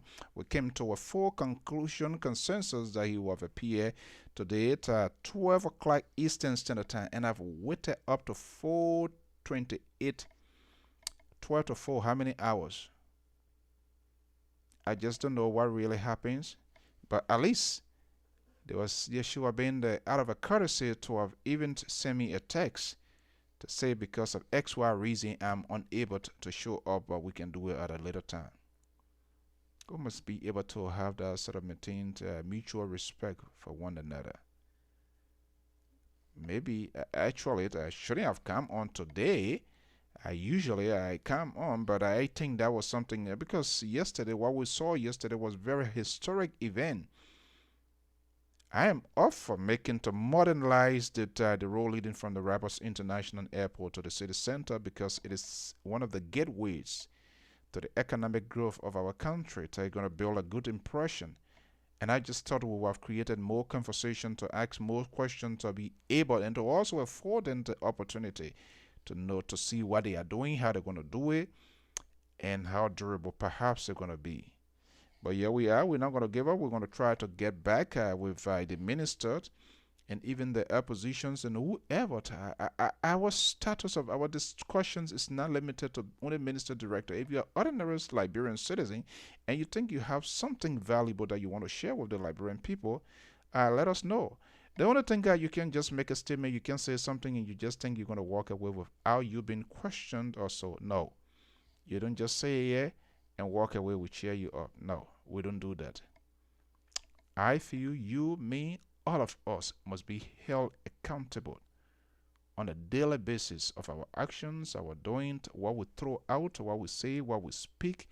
It does have the propensity to exacerbate or decrease or even inflict more injury to the country that is already in a fragile situation. Sunday, we'll be having this guy. He is the political leader, I believe, of the Alternative National Congress. Mr. Wilfred Passaway will be my special guest here on Sunday. Hopefully it will come to a time. I will keep you posted.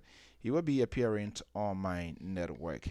By the way, if you have a business venture, whether in Liberia or here, whatever it is, you can also advertise with us. That's part of a building a community initiative. What we're doing here is strictly community initiative. And this is why we try as much as possible to maintain civility on this network. Your views will be accepted. You can express your view. You can agree and disagree. But we want to have a refined and seasoned conversation. Not just cussing and insulting. If you don't agree with me, that's okay. But state your disagreement with civility for us to have an honest and genuine conversation and see whether you can have me, you can persuade me, and I can agree with you. And I can also counteract that. I can also do that. Unfortunately, on this network, we don't usually tell people what they want to hear. We tell people what they need to know. So if you are seditions, you are a government supporter, or you are opposition, then you will come with the mindset, oh yes, today we're going to get 100% kudos, everything government, or everything opposition. Unfortunately, then you are wrongfully located. That's not what we do. If they do it right, we'll say it. When they do it wrong, we'll say it. And in as much we critique, we somehow put forward alternative plan as to what they are doing, how they're doing it wrongly, and perhaps how they can go away. By us suggesting does not indicate, does not make it right, but we try to put forward a plan as to feel you have the right to accept and not to accept. Perhaps it can be applicable at another time. But that's the conversations we always want to keep here. If you have your business, you want to advertise with us, let us know. To you having conventions or major events, you want to get it out there, let us know. The number is 682-433-8802, or you can inbox our personal or our LIB messenger. Go to our YouTube channel by going to YouTube search engine, type in Liberia Public Radio channel and subscribe. That way you're going to get an alert. We are still working hard aggressively. We intend to expand the work of this network. Moreover, is not just all about Liberia. Liberia, 15 political subdivisions, and it is extremely crucial and important. All of the counties, the rest of the 14 political subdivisions to be heard. There are a lot of things going on, but our concentration is based on the nation's capital. I think it's unfair. The information is being disproportionate. We need to proportionate the information by making all other places as well heard. The health sector, the agriculture, and whatever. Those are all makes of the beauty of the country. I am Alfonso Ziensot of the Liberia Public Radio and LPR TV. Thank you for being part of this conversation. By God's willing, same time, same stations on Sunday, I will be here with another edition of your regular program. Thank you so much. Have a pleasant Friday afternoon. Please, for those of you, today is Friday and Vendredi. Take it easy when you're driving. Drive with care. Please watch your speed limit. Because we always need you here because of a valuable contributions and idea. We cannot afford, even if you're not coming here, we cannot afford losing Liberians. So the life you save could be yours or that of a friend. Have a pleasant day. Bye-bye.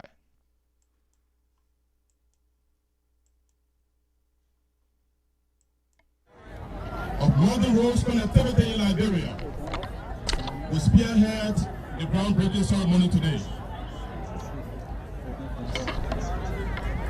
Today for us is very historic. If you are to visit your calendar, today is the second month of the year, 02. Today is the 20th day of this month, 20. And today is 2020, 2020.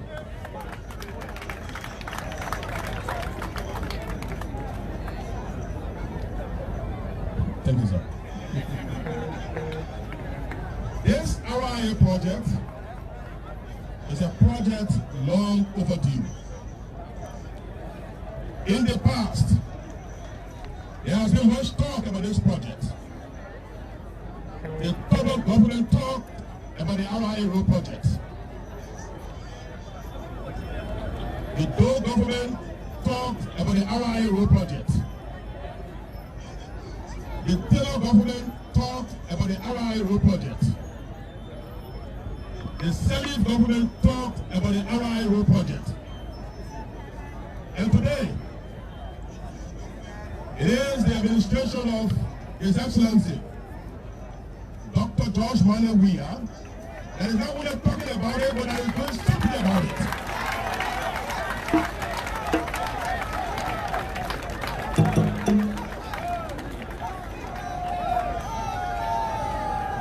And so, as we consider the history of this road, we must put into proper perspective what the facts are.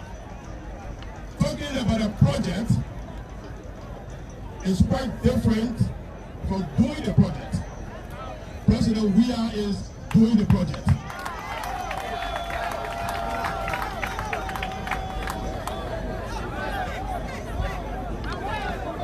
Since the incumbency of this government, we have broken grounds for so many projects. And this is not the first time in the history of Liberia. But the difference is this. The difference is this. Whenever and wherever this president breaks ground for a project, that project is either completed.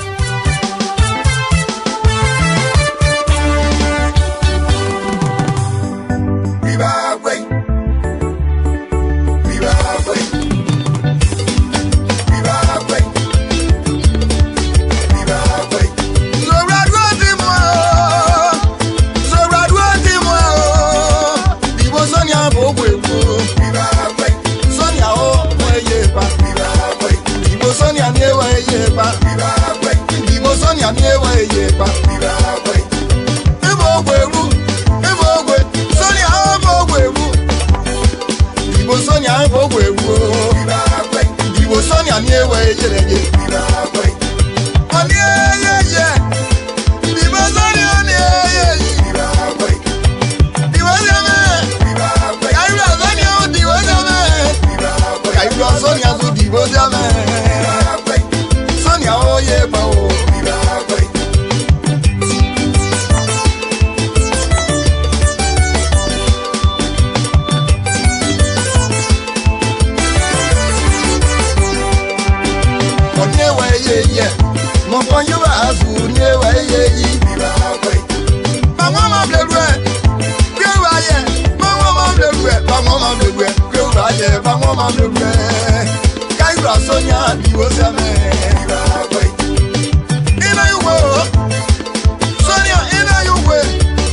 Sonia Newa Yepa.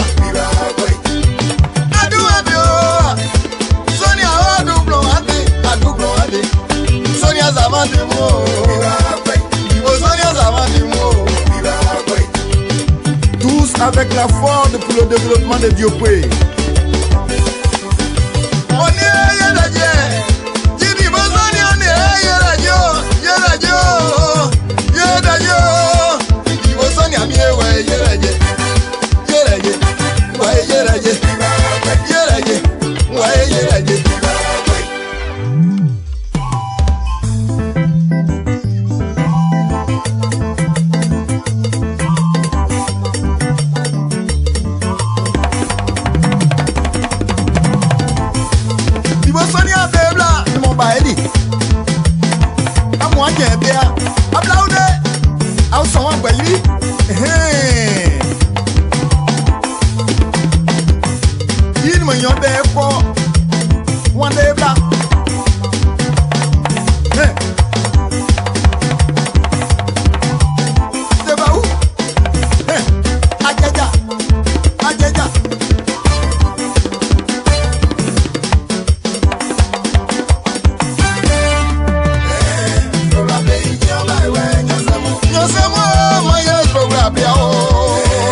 My people, our daughter who they call black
the come at and when you get so. Mama do more than when you Robbie had to go. Kio Vanity, Nania Money, Job, them won't get it. Oh, not it go, not it go, not it go, not it go. It got not it possible. The job with you is wow.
Check your Facebook, that ball back. Check your full name, you will not believe it. He's on the 3 minute tooling. That's my boy right there. Right. And that's my boy.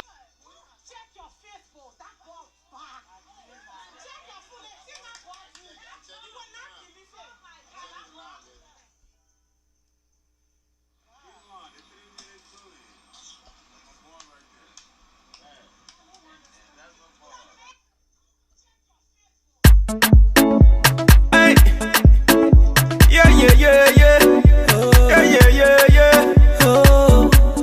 It was gonna be. Oh, no. D12